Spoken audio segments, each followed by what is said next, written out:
ಜನರು ಕೊಟ್ಟ ಹೆಸರು, ಮಾಧ್ಯಮಗಳು ಕೊಟ್ಟ ಹೆಸರು ಅಥವಾ ತಮ್ಮ ಆಪ್ತರು ಕರೆದಂತಹ ಹೆಸರು ಡಿಕೆ ಶಿವಕುಮಾರ್ಗೆ ಟ್ರಬಲ್ ಶೂಟರ್ ಅನ್ನೋದು ಗೊತ್ತಿಲ್ಲ. ಬಟ್ ಅದನ್ನ ಮತ್ತೊಂದ್ಸಲ ಪ್ರೂವ್ ಮಾಡ್ಕೊಂಡಿದ್ದಾರೆ. ಪರಿಷತ್ ಚುನಾವಣೆಯಲ್ಲಿ ಮೈತ್ರಿ ತಂತ್ರವನ್ನ ಡಿಕೆ ಶಿವಕುಮಾರ್ ತಲೆ ಕೆಳಗಾಕ್ಸಿದ್ದಾರೆ. ರಾಜಕೀಯ ಚಾಣಕ್ಯನ ತಂತ್ರಕ್ಕೆ ಮೈತ್ರಿ ವಿಲವಿಲ ಅಂತ ಒದ್ದಾಡಿ ಹೋಗ್ತಾ ಇದೆ. ಬಿಜೆಪಿ ಜೆಡಿಎಸ್ ನಾಯಕರಿಗೆ ಫಜೀತಿಯನ್ನ ತಂದಿಟ್ಟಿದೆ ಈ ಅಡ್ಡ ಮತದಾನ. ರಾಜಕೀಯ ಚಾಣಕ್ಯನ ತಂತ್ರಕ್ಕೆ ಮೈತ್ರಿಯ ಕಥೆ ಏನು ಹಾಗಾದ್ರೆ?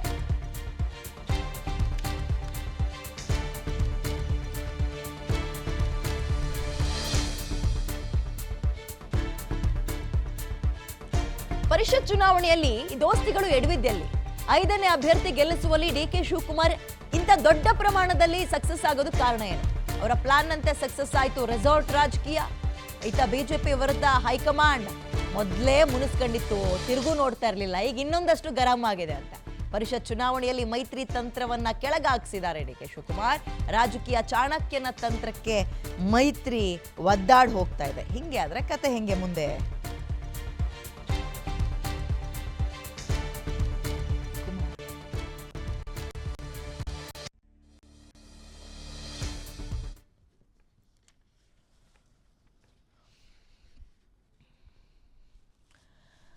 ಓಕೆ, ವಿಧಾನ ಪರಿಷತ್ ಚುನಾವಣೆ ಬಹುಶಃ ಮಾಧ್ಯಮಗಳು ಈ ಪ್ರಮಾಣದಲ್ಲಿ ಇಲ್ಲಿ ತನಕ ಹೈಪ್ ಮಾಡಿರ್ಲಿಲ್ವಾ ಅಂತ. ದೇಶದಲ್ಲೆಲ್ಲೂ ಕೂಡ ಆ ಪ್ರಮಾಣದ ಹೈಪ್ ಅನ್ನ ಪಡೆದುಕೊಂಡಿತ್ತು. ಹೆಂಗ್ ಗೆಲ್ಲಿಸ್ಕೊಳ್ತಾರೆ, ಯಾರು ಗೆಲ್ತಾರೆ, ಯಾರ ತಂತ್ರಗಾರಿಕೆ ವರ್ಕೌಟ್ ಆಗುತ್ತೆ, ಏನೇನು ಮಾಡ್ತಾರೆ, ಹೆಂಗಿರುತ್ತೆ ಈ ಆಟಗಳು, ನಂಬರ್ಸ್ಗಳು ಹೆಂಗಿರುತ್ತೆ. ನಾವು ಅಂದ್ಕೊಂಡಿದ್ದಕ್ಕಿಂತಲೂ ಎಕ್ಸ್ಟ್ರಾರ್ಡಿನರಿ ಮಸಾಲಗಳನ್ನ ನಾವು ನೆನ್ನೆ ನೋಡ್ಬಿಟ್ವಿ. ಹೆಂಗಿದ್ದಾಗ ನಾನು ಆರಂಭದಲ್ಲಿ ಹೇಳಿದೆ, ಸದನದ ಒಳಗೆ ಗೆದ್ದಿರ್ಬೋದು, ಜನತಾ ನ್ಯಾಯಾಲಯದಲ್ಲಿ ನಾವು ನೀವು ಇದನ್ನ ಚರ್ಚೆ ಮಾಡಬೇಕಾಗಿರೋದು ಹೇಗೆ ಮತ್ತು ಏನು, ಇದ್ರ ಬಗ್ಗೆ ಚರ್ಚೆಯನ್ನ ಮಾಡ್ತಾ ಹೋಗೋಣ. ನನ್ನ ಜೊತೆ ಗೆಸ್ಟ್ಗಳು ಕೂಡ ಜಾಯ್ನ್ ಆಗ್ತಾರೆ. ವೆಲ್ಕಮ್ ಮಾಡ್ಕೊಳ್ತೀನಿ. ಮೊದಲನೇದಾಗಿ ಬಿಜೆಪಿ ವಕ್ತಾರ ಶಿವರಾಜ್ ಅವರು ಸ್ಟುಡಿಯೋದಲ್ಲಿದ್ದಾರೆ. ಶಿವರಾಜ್ ಅವರೇ ನಮಸ್ತೆ, ಕಾರ್ಯಕ್ರಮಕ್ಕೆ ಸ್ವಾಗತ. ಕಾಂಗ್ರೆಸ್ ವಕ್ತಾರರು ಕುಮಾರ್ ಕೂಡ ನಮ್ಮ ಜೊತೆ ಇದ್ದಾರೆ. ನಮಸ್ತೆ, ನಿಮಗೂ ಕೂಡ ಕಾರ್ಯಕ್ರಮಕ್ಕೆ ಸ್ವಾಗತ ಕುಮಾರ್ ಅವರೇ. ಹಿರಿಯ ಪತ್ರಕರ್ತರು ಸಮೀವುಲ್ಲಾ ಅವರು ಲೈವ್ ಅಲ್ಲಿ ಜಾಯ್ನ್ ಆಗ್ತಿದ್ದಾರೆ, ಝೂಮ್ ಲೈವ್ ಅಲ್ಲಿ. ಸರ್ ನಮಸ್ತೆ, ಗುಡ್ ಮಾರ್ನಿಂಗ್. ನನ್ನ ಧ್ವನಿ ಕೇಳಿಸ್ತಾ ಇದೆ ಅನ್ಕೊಳ್ತೀನಿ. ಇನ್ನೇನು ಕೆಲವೇ ಕ್ಷಣಗಳಲ್ಲಿ JDS ವಕ್ತಾರರು ಕೂಡ ಜಾಯ್ನ್ ಆಗ್ತಾರೆ. ನಾನು ಅವ್ರನ್ನ ವೆಲ್ಕಮ್ ಮಾಡ್ಕೊಳ್ತೀನಿ. ಸಮೀವುಲ್ಲಾ ಸರ್, ನಿಮ್ಮಿಂದಲೇ ಆರಂಭ ಮಾಡ್ತೀನಿ. ಏನ್ ಸರ್, ಕಾಂಗ್ರೆಸ್ ತುಂಬಾ ಖುಷಿ ಪಡುವ ಸಂದರ್ಭನ ಇದು, ಅಥವಾ ಜನತಾ ನ್ಯಾಯಾಲಯದಲ್ಲಿ ನಾವು ನೀವು ಚರ್ಚೆ ಮಾಡಬೇಕಾಗಿರುವ ವಿಚಾರನ, ಈ ಪ್ರಮಾಣದ ಅಡ್ಡದಿಡ್ಡಿ ಮತದಾನವನ್ನ? ಒಂದು ಅಡ್ಡ ಮತದಾನದ ಬಗ್ಗೆ ಇದು ಸರಿ ಇಲ್ಲ ಅನ್ನೋ ಮಾತಾಡುವ ನೈತಿಕತೆಯನ್ನ ಯಾವ ಪಕ್ಷಗಳು ಉಳಿಸ್ಕೊಂಡಿಲ್ಲ. ಬಿಜೆಪಿ ಉಳಿಸ್ಕೊಂಡಿಲ್ಲ, ಕಾಂಗ್ರೆಸ್ ಉಳಿಸ್ಕೊಂಡಿಲ್ಲ, ಬೇರೆ ಯಾವ ಪಕ್ಷಗಳು ಕೂಡ ಉಳಿಸ್ಕೊಂಡಿಲ್ಲ. ಹೀಗಿರ್ಬೇಕಾದ್ರೆ ಈ ಅಡ್ಡ ಮತದಾನ ಸರಿಯೋ ತಪ್ಪೋ ಅನ್ನೋದನ್ನ ಮೀರಿ ರಾಜಕಾರಣ ಬೆಳೆದಿರುವ ಹಿನ್ನೆಲೆಯಲ್ಲಿ ಇವತ್ತಿನ ಕಾಂಟೆಕ್ಸ್ಟ್ ಅಲ್ಲಿ ಹೇಳ್ಬೇಕು ಅಂದ್ರೆ, ಒಂದ್ ಕಡೆ ನ್ಯಾಷನಲ್ ಲೆವೆಲ್ ಅಲ್ಲಿ ಒಂದು ಈಗ ಶಿವಸೇನೆ ಎಂಪಿಗಳು ಸಿಡಿದು ಹೊರಬಂದು NDA ಜೊತೆ ಐಡೆಂಟಿಫೈ ಆಗೋದಕ್ಕೆ ಒಂದ್ ಕಡೆ ರಂಗ ಸಜ್ಜಾಗಿದೆ. ಮತ್ತೊಂದ್ ಕಡೆ ತೃಣಮೂಲ ಕಾಂಗ್ರೆಸ್ ಎಲ್ರಿಗೂ ಗೊತ್ತಿದೆ, ದೊಡ್ಡ ಪ್ರಮಾಣದಲ್ಲಿ ಸಂಸತ್ ಸದಸ್ಯರು ಹೊರಬಂದು ಸಪರೇಟ್ ಗುಂಪನ್ನ ಮಾಡಿ ಯಾವುದೋ ಕೆಲಸ ಬರದ ಪಕ್ಷದ ಜೊತೆ ಮಲಚಾಗಿ ಅಗೇನ್ NDA ಸಪೋರ್ಟ್ ಮಾಡೋದಕ್ಕೆ ರಂಗ ಸಜ್ಜಾಗಿದೆ. ಇಂತಹ ಸಂದರ್ಭದಲ್ಲಿ ಬಿಜೆಪಿ ವಿರೋಧಿ ಪಕ್ಷಗಳು ತನ್ನ ಅಸ್ತಿತ್ವದ ಕ್ರೈಸಿಸ್ ಅನ್ನ, ಎಕ್ಸಿಸ್ಟೆನ್ಷಿಯಲ್ ಕ್ರೈಸಿಸ್ ಅನ್ನ, ಅಸ್ತಿತ್ವದ ಸಮಸ್ಯೆಯನ್ನ ಎದುರಿಸ್ತಿರುವ ಈ ಹಂತದಲ್ಲಿ ಕರ್ನಾಟಕದಲ್ಲಿ ಬಿಜೆಪಿ ಇಲ್ಲೇ ಕಾಂಗ್ರೆಸ್ಗೆ ವೋಟ್ ಹಾರಿದ್ದೀನಿ ಅಲ್ಲ, ಅದು ಒಂದು ಸ್ಟ್ರಾಟಜಿ ಅಷ್ಟೇ ಅಲ್ಲ, ಅದು ನ್ಯಾಷನಲ್ ಲೆವೆಲ್ ಅಲ್ಲಿ ಭಾರತೀಯ ಜನತಾ ಪಕ್ಷಕ್ಕೆ ಎಂಬ್ರಾಸ್ಮೆಂಟ್. ಘಟಾನುಘಟಿಗಳು ಬಿಜೆಪಿ, ಅದು ಪ್ರೈಮ್ ಮಿನಿಸ್ಟರ್ ಮೋದಿ, ಅಮಿತ್ ಶಾ ಅಂತ ದೊಡ್ಡ ಲೀಡರ್ಗಳಿಗೆ ಈ ಒಂದು ಮತಗಳ ಹಾರಿರುವ ಅಡ್ಡ ಮತದಾನದ ಪ್ರಕರಣ ಬಿಜೆಪಿಯಿಂದ ಕಾಂಗ್ರೆಸ್ ಇದೆಯಲ್ಲ, ಅದು ಒಂದು ದೊಡ್ಡ ಮಟ್ಟದಲ್ಲಿ ಎಂಬ್ರಾಸ್ಮೆಂಟ್. ಮತ್ತು ರಾಜ್ಯ ಬಿಜೆಪಿಯ ಘಟಕದಲ್ಲಿ ಎಲ್ಲವೂ ಸರಿ ಇಲ್ಲ, ಮತ್ತೆ ಈಗ ನಾವು ಸರ್ಜರಿಯನ್ನ ಮಾಡ್ಲಿಲ್ಲ ಅಂದ್ರೆ ಪಕ್ಷಕ್ಕೆ ಕಷ್ಟ ಆಗುತ್ತೆ, ಅಂದ್ರೆ ಆಂತರಿಕ ಸಮಸ್ಯೆಯಿಂದ ರಾಜ್ಯ ಬಿಜೆಪಿ ನರಳ್ತಾ ಇದೆ ಅನ್ನುವ ಒಂದು ಚರ್ಚೆಗೂ ಕೂಡ ಇದು ಕಾರಣ ಆಗಿದೆ. ನಂಬರ್ 2, ಸಿಕ್ಕಾಪಟ್ಟೆ ಚರ್ಚೆ ಆಗಿದೆ ಈ ವಿಚಾರದಲ್ಲಿ. ಒಂದು, ಬಿಜೆಪಿ ಮತ್ತು JDS ಮೈತ್ರಿ ಎರಡು ವಿಚಾರ. ಒಂದು, JDS ಇಂಟ್ಯಾಕ್ಟ್ ಆಗಿದೆಯಾ? ಕುಮಾರಸ್ವಾಮಿ ಹೇಳಿದ್ದೇನು ಅಂದ್ರೆ, ನಮ್ಮ ಒಗ್ಗಟ್ಟೆ ನಮ್ಮ ಶಕ್ತಿ, ನಮ್ಮ ಒಗ್ಗಟ್ಟಿನ ಶಕ್ತಿ ಗೆಲ್ಲೋದಕ್ಕಲ್ಲ, ನಮ್ಮ ಒಗ್ಗಟ್ಟಿನ ಶಕ್ತಿಯನ್ನ ತೋರಿಸೋದಕ್ಕೆ ನಾವು ಕ್ಯಾಂಡಿಡೇಟ್ ಅನ್ನ ಫೀಲ್ಡ್ ಮಾಡಿದೀವಿ ಅಂತ ಕುಮಾರಸ್ವಾಮಿ ಹೇಳಿದ್ರು. ಹಾಗಾದ್ರೆ ಅಲ್ಲಿ ಅವರ 4-5 ಅವರ ಮತಗಳನ್ನ ಕಾಂಗ್ರೆಸ್ಸಿಗೆ ಹಾರೋದ್ರ ಮೂಲಕ ಅಡ್ಡ ಮತದಾನ ಆಡೋದ್ ಮೂಲಕ ಅವರ ಒಗ್ಗಟ್ಟಿನ ಶಕ್ತಿ ಎಲ್ಲಿ ಹೋಯ್ತು ಅಂದ್ರೆ ಜೆಡಿಎಸ್ ಕೂಡ ಆಂತರಿಕ ಭಿನ್ನ ಮತದಿಂದ ಬಳಲ್ತಾ ಇದೆ ಅನ್ನೋದನ್ನ ಅವರೇ ಸಾಬೀತು ಮಾಡ್ಕೊಂಡಂಗಾಯ್ತು. ಮೂರನೇದು ಒಗ್ಗಟ್ಟು ಒಂದು ಪಕ್ಷದ ಒಳಗೆ ಜೆಡಿಎಸ್ ಅಲ್ಲಿ, ಒಗ್ಗಟ್ಟು ಒಂದು ಪಕ್ಷದ ಒಳಗೆ ಬಿಜೆಪಿನಲ್ಲಿ, ಅವೆರಡೂ ಕೂಡ ಸಿಡಿದೋಯ್ತು. ಇನ್ನು ಒಗ್ಗಟ್ಟು ಬಿಜೆಪಿ ಜೆಡಿಎಸ್ ಮೈತ್ರಿ ಎಲ್ಲಿದೆ ಈಗ? ನೀವು ಜೆಡಿಎಸ್ ಗೆ ಅಲಾಟ್ ಮಾಡಿರೋ ಬಿಜೆಪಿ ಕ್ಯಾಂಡಿಡೇಟೇ ವೋಟ್ ಮಾಡಿದಾರೋ ಇಲ್ವೋ ಅನ್ನೋ ಡೌಟ್ ಇಂದ ಪಡೋಂತ. ಹಂಗ್ ಪಡ್ತಾರೆ. ಬಿಜೆಪಿ ಹೇಳ್ತಿದ್ದಾರೆ ನಾವು 4 ವೋಟ್ ಅಲಾಟ್ ಮಾಡಿದ್ವಿ. ಅವ್ರು ಯೋಚನೆ ಮಾಡ್ಬೇಕಾ? ತಮ್ಮಲ್ಲಿರೋರೇ ಉಳ್ಕೊಳ್ಳಿಲ್ಲ ಅಂತ ದುಃಖದಲ್ಲಿ ಯೋಚನೆ ಮಾಡ್ಬೇಕಾ ಸರ್ ಅವರು? ಹೌದು, ಅವ್ರಿಗೆ ಯಾವ ನೈತಿಕತೆ ಇದೆ? ಮೈತ್ರಿ ನಮಗೆ ವರ್ಕೌಟ್ ಆಗಿಲ್ಲ ಅನ್ನೋಕ್ಕಿಂತ ಅವ್ರ ಪಕ್ಷದವ್ರನ್ನ ಅವ್ರಿಗೆ ಉಳಿಸ್ಕೊಳಕ್ ಆಗಿಲ್ವಲ್ಲ, ಇನ್ ಹೆಂಗ್ ಕೇಳ್ತಾರೆ? ಎರಡು ಇಂಪಾರ್ಟೆಂಟೇನೆ. ಈಗ 18 ವೋಟು ನಮ್ಮವ್ ಇದ್ವು ಜೆಡಿಎಸ್ ಅವರು, 4 ವೋಟು ಬಿಜೆಪಿ ಅವ್ರು ಹಾಕಿದ್ರು. ಒಟ್ಟೆಷ್ಟು? 22. 22 ಬಿದ್ದವೆಷ್ಟು? 14. ಹಾರ್ದವು 8. 8 ಯಾರೋ ಬಿಜೆಪಿ ಹಾರಿದ್ವಾ, ಜೆಡಿಎಸ್ ಹಾರಿದ್ವಾ, ಯಾರೋ ಹಾರಿದ್ವಾ? ಕರೆಕ್ಟ್. ಅಲಾಟ್ ಮಾಡಿದ್ದಲ್ಲಿ 4 ಅವು ಹಾರಿದ್ವಾ, ಇಲ್ಲ ಇವರವೇ 8 ಹಾರ್ಬಿಟ್ರ? ಜೆಡಿಎಸ್ ಇಂದಲೇ 8 ಹಾರ್ಬಿಟ್ರ? ನಮ್ದು ಹಾರಿಲ್ಲ, ನಮ್ ವೋಟ್ ಬಿದ್ದವೆ ಜೆಡಿಎಸ್ ಇಂದ ಹೋಗಿದೆ ಅಂತ ಬಿಜೆಪಿ ಹೇಳ್ತಾರೆ. ಇಲ್ಲಿಲ್ಲ, ನಮಗ್ ಅಲಾಟ್ ಮಾಡಿದ್ವಲ್ಲ ಬಿಜೆಪಿ, ಅವರು ಹಾರಿದರೆ ಅಂತ ಹೇಳಿ ಜೆಡಿಎಸ್ ಹೇಳ್ತಾರೆ. ಅಂದ್ರೆ ಮೈತ್ರಿ ಕೂಡ ಇದೀಗ ಅಗ್ನಿ ಪರೀಕ್ಷೆಗೆ ಗುರಿಯಾಗಿದೆ. Once again correct sir. ನಾನು ಬರ್ತೀನಿ ಸರ್ ನಿಮ್ಮ ಹತ್ರ. ಈಗ ತಾನೇ JDS ವಕ್ತಾರ ನಾಗೇಂದ್ರ ಅವರು ಕೂಡ ನಮ್ಮ ಜೊತೆ ಜಾಯ್ನ್ ಆಗಿದ್ದಾರೆ. ನಾಗೇಂದ್ರ ಅವರೇ ನಮಸ್ತೆ, ಕಾರ್ಯಕ್ರಮಕ್ಕೆ ಸ್ವಾಗತ. ನಿಮ್ಮ ಫಸ್ಟ್ ಓಪನಿಂಗ್ ಕಾಮೆಂಟ್ ಬೇಕಿತ್ತ? ಯಾಕೆ ಕ್ಯಾಂಡಿಡೇಟ್ ಹಾಕಿ ಮುಖಭಂಗ ಮಾಡ್ಕೊಂಡ್ರಿ? ಮೇಡಮ್, ಇವತ್ತು ರಾಜ್ಯದಲ್ಲಿ ಪ್ರಾದೇಶಿಕ ಪಕ್ಷದ ಶಕ್ತಿ ಇವತ್ತು ಏನಂತ ರಾಜ್ಯಕ್ಕೆ ಗೊತ್ತಿದೆ. ಆದರೆ ಇವತ್ತು ಪ್ರಾದೇಶಿಕ ಪಕ್ಷದಿಂದ ಬೆಳೆದಂಥ ರಾಜಕಾರಣದಿಂದ ಗೆದ್ದು ಬಂದಂಥವ್ರು ಇವತ್ತು ಎಲ್ಲೆಲ್ಲಿದ್ದಾರೆ ಅಂತಲೂ ಗೊತ್ತಿದೆ.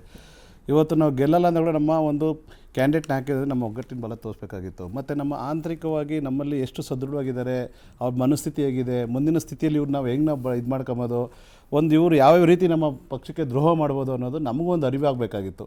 ಆ ಅರಿವಿನ ಪಾಠ ಈಗ ನಮಗಾಗಿದೆ. ರಾಜ್ಯದ ಜನತೆ ಮುಂದೆ ಓಪನ್ ಆಗಿ ತೆರೆದ ಪುಸ್ತಕ ಮಾಡ್ಕೊಂಡು ಮರ್ಯಾದೆ ತೆಕ್ಕೋಬಿಟ್ರಲ್ಲ ಸರ್. ಅಲ್ಲ ಇದು ನೋಡಿ, ಇದು ಇವತ್ತು ಜನರಿಂದ ಆಯ್ಕೆಯಾಗಿ ಬಂದಿರೋ ಶಾಸಕರು ಜನಕ್ಕೇನು ಉತ್ತರ ಕೊಡ್ತಾರೆ ಅನ್ನೋದು ಪ್ರಶ್ನೆ ಆಗುತ್ತೆ. ಇವತ್ತು ನಮ್ಮ ಪಕ್ಷ ತಾಯಿ ಇದ್ದಂಗೆ ಅಂತ ಹೇಳ್ಕೊಂಬರ್ತಾರೆ. ಪಕ್ಷದ ಟಿಕೆಟ್ ತಗೊಂಡು ಗೆಲ್ಲೋವರೆಗೂ ನಮ್ಮ ತಾಯಿ ಇದ್ದಂಗೆ ಪಕ್ಷ ಪಕ್ಷ ಅಂದರೆ ನಮ್ಮ ತಾಯಿ ಅಂದರೆ ಪಕ್ಷನ ಅಂತ ಸಿದ್ಧಾಂತದ ಮೇಲೆ ಬರೋಂಥ ಇವತ್ತು ಶಾಸಕರು ಗೆದ್ದಾದ್ಮೇಲೆ ಈ ರೀತಿಯಾಗಿ ಆತ್ಮಸಾಕ್ಷಿ ಮಾರಿಕೊಂಡು ಬದುಕೋದು ಎಷ್ಟು ಮಟ್ಟಿಗೆ ಸರಿ? ಇವತ್ತು ಅವರು ಕ್ಷೇತ್ರಕ್ಕೆ ಹೋಗಿ ಜನಕ್ಕೆ ಏನು ಉತ್ತರ ಕೊಡ್ತಾರೆ? ಅವ್ರನ್ನೇ ಗೆದ್ದಿದ್ದಂತ ಅವ್ರನ್ನಂತ ಗೆಲ್ಲಿಸಿ ಇವತ್ತು ಒಂದು JDS ಆಗಲಿ BJP ಆಗಲಿ ಕಾಂಗ್ರೆಸ್ ಆಗಲಿ ಒಬ್ಬ ಶಾಸಕ ಗೆಲ್ಲಿಸ್ಬೇಕಾದ್ರೆ ಕಾರ್ಯಕರ್ತರ ಮೇಲೆ ಗೆದ್ದು ಬರ್ತಾರೆ. ಕಾರ್ಯಕರ್ತರು ಎಷ್ಟು ನಿಷ್ಠಾವಂತ ಕಾರ್ಯಕರ್ತರು ಗೆಲ್ಲಬೇಕಂತಂದರೆ ನಮ್ಮ ಕ್ಷೇತ್ರದ MLA ಯಾವಾಗೂ ಗೆದ್ದು ಬರಬೇಕು, ನಮ್ಮ ಕ್ಷೇತ್ರ ಅಭಿವೃದ್ಧಿ ಆಗಬೇಕು ಅಂತ ನಿರೀಕ್ಷೆ ಇಟ್ಟಂಥ ಒಂದು ಕ್ಷೇತ್ರದ ಜನಕ್ಕೆ ಇವತ್ತು ಆತ್ಮಸಾಕ್ಷಿ ಮಾಡ್ಕೊಂಡಿರೋರು ಏನು ಉತ್ತರ ಕೊಡ್ತಾರೆ? ನಮ್ಮಲ್ಲಿ ಏನು ಅರಿವಾಗಬೇಕಾಗಿದೆ? ನಮ್ಮಲ್ಲಿರೋ ಶಾಸಕರ ಪ್ರಬುದ್ಧತೆ ಏನು? ಮುಂದಿನ ದಿನಗಳು ನಾವೇನು ಬದಲಾವಣೆ ಮಾಡ್ಕೋಬೇಕು? ಮುಂದಿನ ದಿನಗಳಲ್ಲಿ ಹೊಸ ಮುಖಗಳು ನಾವು ಅವಕಾಶ ಮಾಡಿಕೊಡ್ಬೇಕು. ಮತ್ತೆ ಹಿಂಗೆ ಯಾವ ರೀತಿ ಆಗದಿದ್ದಂಗೆ ನಾವು ಅದರ ತಡಿಬೇಕು. ಆಯ್ತು, ಒಂದು ವಿಚಾರ ಆಯ್ತು, ಅದೊಂದು ಪರಿಷತ್ ರಿಸಲ್ಟ್ ಬರ್ಬೇಕಿತ್ತಾ? ಎಸ್, ಅಲ್ಲ ಆಗಬೇಕಾಗುತ್ತೆ ಕೆಲವು ಸಂದರ್ಭಗಳಲ್ಲಿ. ಅಲ್ಲ, ಕೆಲವು ಸತಿ ನಮ್ಮ ಒಂದು ನಂಬಿಕೆಗೆ ದ್ರೋಹ ಆಗುತ್ತೆ ಅನ್ನೋ ಗೊತ್ತಾಗದೆ ಯಾವಾಗ? ಈ ಥರ ಆದಾಗೆ ಗೊತ್ತಾಗೋದು. ಅದಕ್ಕೆ ಮುಂಚೆ ನಮಗೆ ಗೊತ್ತಾಗಲ್ಲ. ಇವಾಗ ಗೊತ್ತಾಗಿದೆ. ಆದರೆ ಇಲ್ಲಿ ಕಾಂಗ್ರೆಸ್ ಹೀನಾಯ ಪರಿಸ್ಥಿತಿ ಯಾವ ರೀತಿ ಇದೆ ದೇಶದಲ್ಲಿ ಅಂದರೆ, ವಿರೋಧ ಪಕ್ಷ ಸ್ಥಾನದಲ್ಲಿ ಕೂಡ ಲಾಯಕ್ಕಿದ್ದ ಪರಿಸ್ಥಿತಿ ಕಾಂಗ್ರೆಸ್ ಹೋಗ್ತಿದೆ. ನಾನು ದೇಶದ ಬಗ್ಗೆನೂ ಹೇಳ್ತೇನೆ, ಮತ್ತೆ ನಾನು ರಾಜ್ಯಕ್ಕೂ ಬರ್ತೀನಿ ನಿಮಗೆ. ಇವತ್ತು ಅವ್ರ ಮನಸ್ಥಿತಿ ಹೆಂಗಿದೆ? ಇವತ್ತು ಅವ್ರ ಮನಸ್ಥಿತಿ ಆಯ್ತು, ಇವತ್ತು ಅವ್ರ ಮನಸ್ಥಿತಿ ಹೆಂಗಿದೆ ಅಂದರೆ, ಇವತ್ತು JDS ಇಂದ ಒಂದು ಕ್ಯಾಂಡಿಡೇಟ್ ಕೊಡ್ತೀವಿ ನಾವು, MLA ಆಗ್ತೀವಿ ಅಂದರೆ ಅವ್ರನ್ನ ಆಪರೇಷನ್ ಮಾಡೋದು, ರಾತ್ರಿ ಹೊತ್ತು ತರೋದು. ನೀವು ಯೋಗೇಶ್ವರ್ ನೋಡಿರ್ಬೋದು ಈ ವಿಚಾರದಲ್ಲಿ ಏನು ಮಾಡಿದ್ರು. JDS ಇಂದ ಟಿಕೆಟ್ ಕೊಡ್ತೀವಿ, BJP ಇಂದ ಟಿಕೆಟ್ ಕೊಡ್ತೀವಿ, ಯೋಗೇಶ್ವರ್ಗೆ ಹೋಗ್ಬಿಟ್ಟು ನಾನು ಆ ರೀತಿಯಾಗಿ ಇವತ್ತು ಕಾಂಗ್ರೆಸ್ ಅವರ ಮನಸ್ಥಿತಿ ಪರಿಸ್ಥಿತಿ ಯಾವ ತರ ಇದೆ? ಒಬ್ಬ ಗ್ರಾಮ ಪಂಚಾಯತಿ ಮೆಂಬರ್ನು ಕೂಡ ಹೋಗಿ ಯೋಗ್ಯತೆ ಇಲ್ಲ. ನೀವು ಪಕ್ಷನೇ ಮರ್ಜ್ ಮಾಡ್ಕೊಂತ ಇದ್ದೀರಲ್ಲ. ಈಗ ಮರ್ಜ್ ಮಾಡ್ಕೊಂತ ಇದೀವಿ ಅಂದ್ರೆ ನಾವು ಕಾಂಗ್ರೆಸ್ ಜೊತೆ ಮೈತ್ರಿ ಆಗಿರ್ಲಿಲ್ವಾ? ಅಲ್ಲ, ಈಗ ನಮಗೆ ನೋಡಿ ಪೂರ್ಣ ಈಗ ನಮಗೆ ಬಹುಮತ ಬಂದು ಸರ್ಕಾರ ಪೂರ್ಣ ಪದವಾಗಿ ಬಂದಿದೆ, ನಮ್ದೇ ಸರ್ಕಾರ ನಡೀತಾ ಇತ್ತು. ನಮ್ದು ಇವಾಗ ಸರ್ಕಾರ ಜನ ಇವತ್ತು ಏನ್ ಕೊಟ್ಟಿದ್ರು ಆ ತೀರ್ಮಾನ ಬಂದಾಗ ನಾವು ಇಲ್ಲಿ ಏನ್ ಮಾಡ್ತಾ ಇದ್ದಾರೆ ಗೊತ್ತಾ? ಕಾಯಿಲೆ ಬಂದಿದೆ, ಸ್ವಲ್ಪ ಟೈಮ್ ಕೊಟ್ಟು ಆಪರೇಷನ್ ಮಾಡಿಸ್ಕೊಳ್ಳೋಣ, ಸಮಯ ಕೊಡೋಣ ಅನ್ನೋಕ್ಕಿಂತ ಆಸ್ಪತ್ರೆಗಳನ್ನು ಬದಲಾಯಿಸ್ಕೊಂಡು ಹೋಗ್ತಾ ಇದ್ದಾರೆ. ನಿಮ್ಮ ಮನಸ್ಥಿತಿ ಅಲ್ಲ, ಇವತ್ತು ನಿಮ್ಮ ಆ ಮನಸ್ಥಿತಿಯಲ್ಲಿ ನೋಡ್ತಾ ಇದ್ರಾಗ ನಾವು 2018ರಲ್ಲಿ ಕಾಂಗ್ರೆಸ್ ಜೊತೆ ಕೈ ಜೋಡಿಸಿರ್ಲಿಲ್ಲ. ನಾವು ಮನೆ ಬಾಗ್ಲಿಗ್ ಬಂದಿದ್ರು ಅಂತನಾ? ಅವ್ರಾಗ ಅವರೇ ಬಂದು ಮನೆ ಬಾಗಿಲು ಬಂದು ಸರಿ, ಈಗೇನಾಯ್ತು? ಕೇಳ್ಕೊಂಡ್ರು. ಈಗ ಮೊನ್ನೆ ರೀಸೆಂಟ್ ಬಿಜೆಪಿ ಜೊತೆಗೆ ಮೈತ್ರಿ ಈ ಸಂದರ್ಭ ನಮ್ಗೆ ಇವತ್ತು ಸಮಗ್ರ ಕರ್ನಾಟಕ ಸಮಗ್ರ ದೇಶ ಅಭಿವೃದ್ಧಿ ಆಗ್ಬೇಕು ಅಂದಾಗ ನಾವು ಅವ್ರ ಜೊತೆ ಕೈ ಜೋಡಿಸ್ಬೇಕು ಹೊತ್ತು ಗಳಿಗೆಗೊಂದು ದೇಶನೇ ಕಾರಣ ದೇಶನೇ ಹುಡ್ಕಿದ್ರೆ ಮಾರ್ಕೊಂಡು ಏನ್ ಮಾಡೋಣ ತಿನ್ನೋರ ಹೇಳಿ ನಾವು? ದೇಶನೇ ಭ್ರಷ್ಟಾಚಾರ ಮಾತ್ರ ಮಾಡ್ಬೇಕಂತಲ್ಲ. ಸರಿ, ಇವತ್ತು ಬರ್ತೀನಿ. ರಾಜ್ಯದಲ್ಲಿ ಏನಾಗಿದೆ, ಇವತ್ತು ರಾಜ್ಯದಲ್ಲಿ ಕಾಂಗ್ರೆಸ್ ಮನಸ್ಥಿತಿ ಹೆಂಗಿದೆ ಅಂದ್ರೆ, ಒಬ್ಬ ಗ್ರಾಮ ಪಂಚಾಯತಿ ಅಧ್ಯಕ್ಷ JDS ಇಂದ ಗೆದ್ದಿದ್ದಾನೆ, ಅವ್ನು ಹೆಂಗ್ ತರಬೇಕು, ಬಿಜೆಪಿಯಿಂದ ಗೆದ್ದಿದ್ದ ಹೆಂಗ್ ತರಬೇಕು, ಅವ್ನು ಹೆಂಗ್ ಆಪರೇಷನ್ ಮಾಡಬೇಕು. ಇವತ್ತು ಜನಬಲ ಇದೆ, ಹಣಬಲ ಇದೆ, ಅಧಿಕಾರ ಇದೆ. ಇವತ್ತು ಅರಬಿಂದ ಮುಖ್ಯಮಂತ್ರಿ ನಮ್ಮ ರಾಜ್ಯದಲ್ಲಿ ಇರೋದು, ಅರಬಿಂದ ಮುಖ್ಯಮಂತ್ರಿ, ಪೂರ್ಣ ಮುಖ್ಯಮಂತ್ರಿ ಆಗಿಲ್ಲ ಅವ್ರು ಇನ್ನೂ, ಅರಬಿಂದ ಮುಖ್ಯಮಂತ್ರಿ. ಯಾಕೆ ಈ ಮಾತು ಹೇಳ್ಬೋದು ಅಂತಂದ್ರೆ, ಕೇವಲ 10 ಜನ ಸಚಿವರು ಇದ್ದಾರೆ, ಸರ್ಕಾರ ಬಂದು 3 ವರ್ಷ ಆಗಿದೆ, ಸಚಿವ ಸಂಪುಟ ಮಾಡಿ ವಿಸ್ತಾರ ಮಾಡಕ್ಕಾಗದೆ 12 ಜನ ಇಟ್ಕೊಂಡಿದ್ದಾರೆ, ಇನ್ನ 20 ಜನ ಮಾಡಕ್ಕಾಗ್ತಾ ಇಲ್ಲ. ಜೇನ್ ಮುಡ್ಕಲ್ಲೋರ್ದಂಗೆ ಮೊನ್ನೆ ಅವ್ರು ಸಿಎಂ ಆಗಿದ್ದಾರೆ, ಟೈಮ್ ಕೊಡೋಣ. ಏನು ಟೈಮ್? ಈಗ ಸರ್ಕಾರ ಬಂದ ಎಷ್ಟು ಜನ ಮತ್ತೆ ಜನನ ಹೋಗ್ತಿರ್ತಾರೆ, ಜನನ ಹೋಗ್ತಿರ್ತಾರೆ ನೋಡಿ. ಈಗ ಪಕ್ಷದ ಒಂದು ನಿಮಿಷ, ನಿಮ್ಮ ವಿಚಾರ ಒಂದೇ ಮಾತು. ಇವತ್ತು ಆಡಳಿತ ಪಕ್ಷದ ಜವಾಬ್ದಾರಿ ಮಾಡ್ತಿದ್ಯಾ? 7 ಕೋಟಿ ಜನರಿಗೆ ಏನ್ ಕೊಡ್ತಾರೆ ಉತ್ತರ? ಇವರು 3 ವರ್ಷ ಆಗಿದೆ ಸರ್ಕಾರ ಬಂದು, ಅರಬಿಂದ ಸರ್ಕಾರ ತರ ಬರೋ 12 ಜನ ಸಚಿವ ಸಂಪುಟ ಇಟ್ಕೊಂಡು 12 ಜನ ಸಚಿವರು ಮುಖ್ಯಮಂತ್ರಿನ. ಇವತ್ತು ಇವತ್ತಿನ ಪರಿಸ್ಥಿತಿ ಎಂಎಲ್ಎಗಳ ಮನಸ್ಥಿತಿ ಏನು ಅಂತ ಸರಿ ಮಾಡ್ಕೊಳ್ಳಿ ಸರ್. ಅಲ್ಲ, ಅದನ್ನ ತಿಳ್ಕೊಂಡಿದೀವಿ. ಇವತ್ತು ನಮ್ಗೆ ಆಡಳಿತ ಪಕ್ಷದ ವೈಖರಿ ಬೇಕಾಗಿದೆ. ಇವತ್ತು ಆಡಳಿತ ಪಕ್ಷ ಕೊಂಡ್ಕೊಳಕ್ಕೆ, ಮಾರಾಟ ಮಾಡಕ್ಕೆ, ಈ ತರ ಮತದಾರಗಳನ್ನ ಕೊಂಡ್ಕೊಳ್ಳೋ ಪರಿಸ್ಥಿತಿಯಲ್ಲಿ ನಿಂತಿದೆ ಅಂದ್ರೆ ಕಾಮೆಂಟ್ ತಗೋಬಿಡ್ತೀನಿ. ಶಿವರಾಜ್ ಅವರೇ, ಎಂತ ಶೇಪ್ ಔಟ್ ರೀ ನಿಮ್ಗೆ? ತುಂಬಾ ದೊಡ್ಡದು ಅನ್ಕೊಳ್ತೀರಾ ಅಥವಾ ಚಿಕ್ಕ ಪುಟ್ಟ ಶೇಪ್ ಔಟ್ ನಿಮ್ಗೆ ಅನ್ಕೊಳ್ತೀರಾ?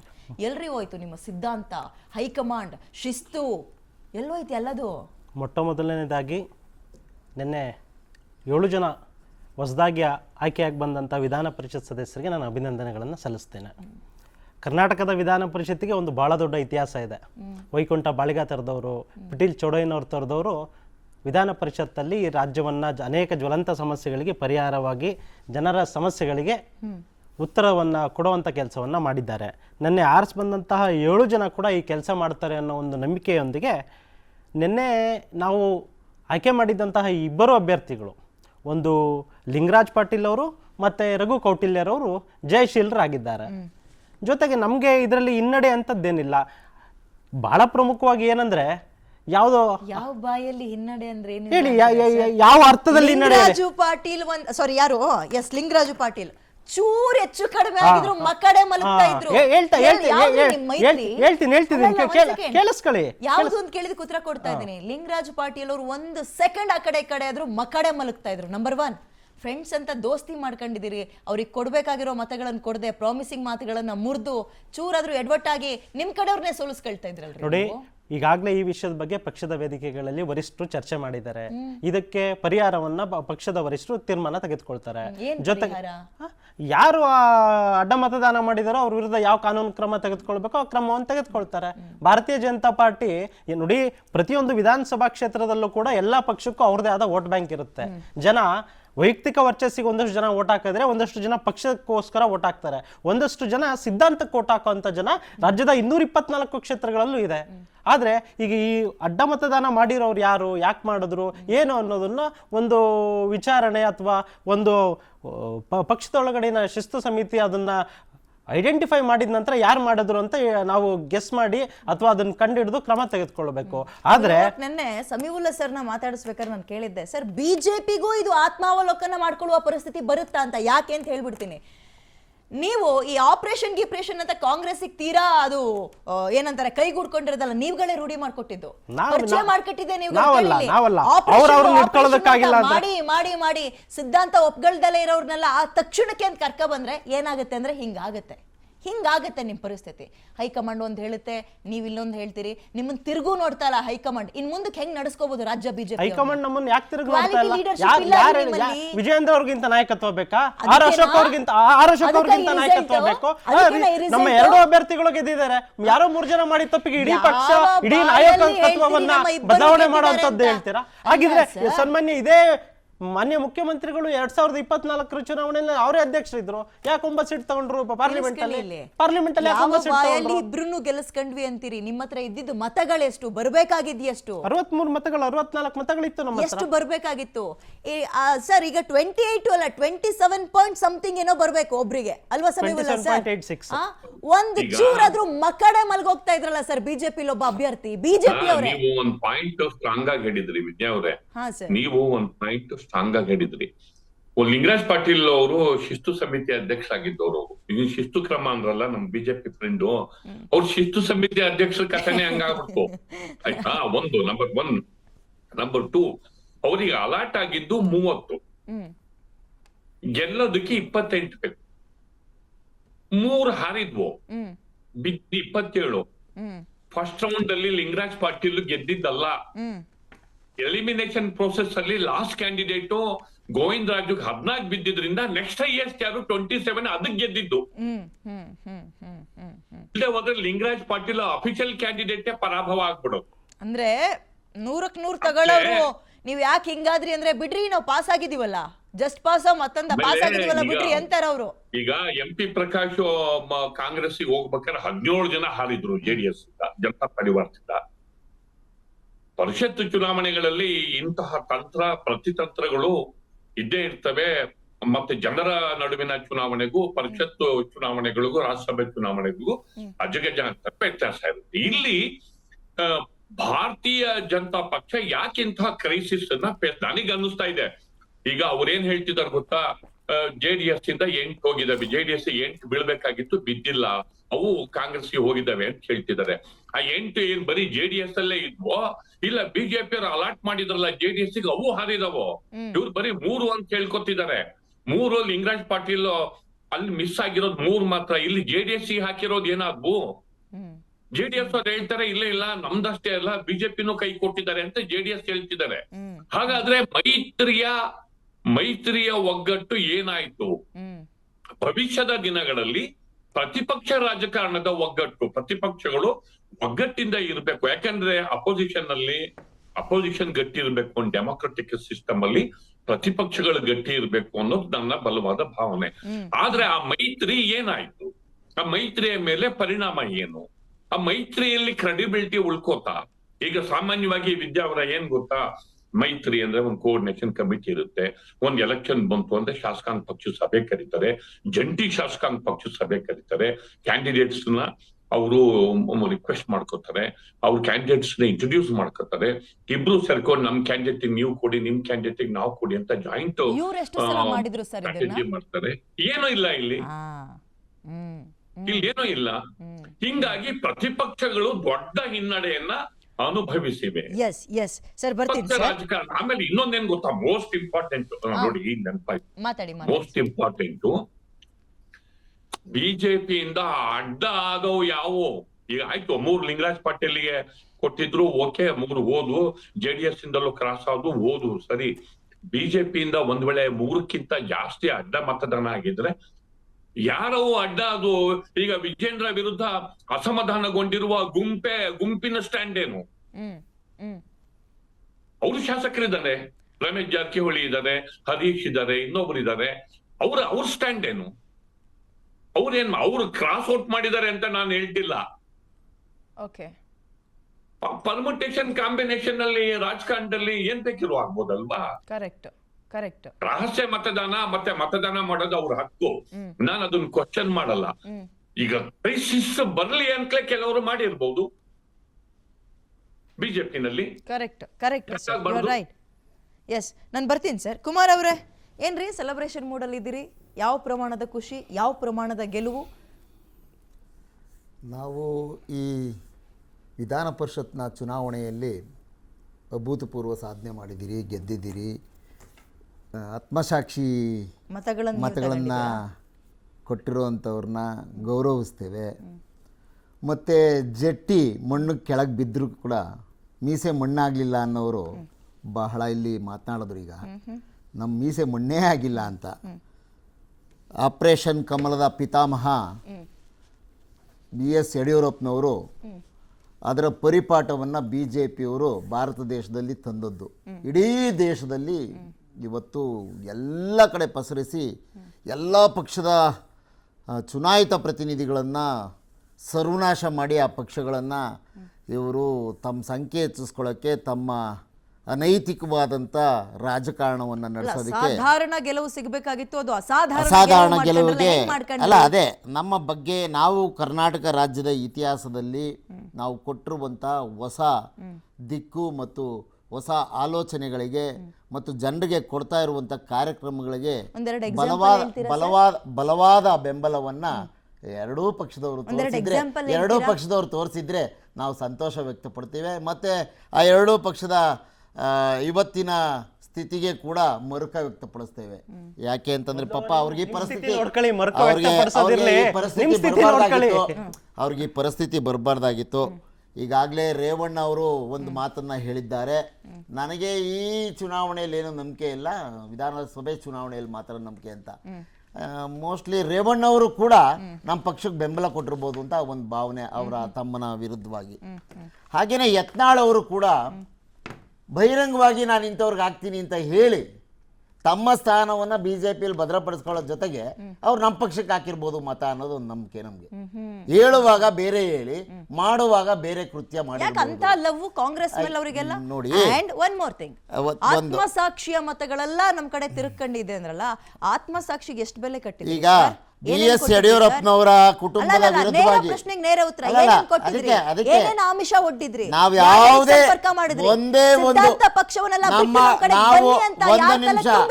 ನಮ್ಮ ಎರಡೂ ದಿನಗಳ ಕಾಲ ನಮ್ಮ ಪಕ್ಷದ ನಾಯಕರು ಬಿಡದಿಯಲ್ಲಿರುವಂಥ ರೆಸಾರ್ಟ್ನಲ್ಲಿ ಬೀಡ ಹೂಡಿ ಅಲ್ಲೇ ಕೂತು ನಮ್ಮ ತರಬೇತಿಯನ್ನು ನೀಡಿ ನಮ್ಮ ಶಾಸಕರಿಗೆ ಮತ ಚಲಾವಣೆ ಮಾಡೋದು ಹೇಗೆ ಅನ್ನೋದನ್ನು ಹೇಳ್ಕೊಳ್ಳೋ ಕಾರ್ಯಕ್ರಮದಲ್ಲಿ ಬ್ಯುಸಿಯಾಗಿದ್ವಿ ನಾವು. ಯಾವುದೇ ಆಮಿಷಗಳು ಇಲ್ಲ. ಆಮಿಷ ಒಡ್ಡೋದಕ್ಕೆ ವಿಧಾನ ಪರಿಷತ್ ಸದಸ್ಯರಿಗೆ ಆಮಿಷ ಒಡ್ಡೋದಕ್ಕೆ ಏನಿದೆ? ರಾಜಕಾರಣಕ್ಕೆ ಯಾರೋ ಹೊಸಬ್ರು ಒಂದು ನಿಮಿಷ ನೋಡಿ. ಈಗ ತಮ್ಮಲ್ಲೇ ಆ ಎರಡೂ ಪಕ್ಷದಲ್ಲೂ ಅಸಮಾಧಾನ ಯಾವ ರೀತಿ ಇದೆ ಅಂತ ಅನ್ನೋದು ಕರ್ನಾಟಕದಲ್ಲಿ ಜನಕ್ಕೆಲ್ಲ ಗೊತ್ತಿದೆ. ಎರಡೂ ಪಕ್ಷದ ನಾಯಕರ ಬಗ್ಗೆ ಇರುವಂತ ಅಸಮಾಧಾನ ಇಡೀ ಕರ್ನಾಟಕಕ್ಕೆ ಜಗಜ್ಜಾಹೀರಾಗಿದೆ.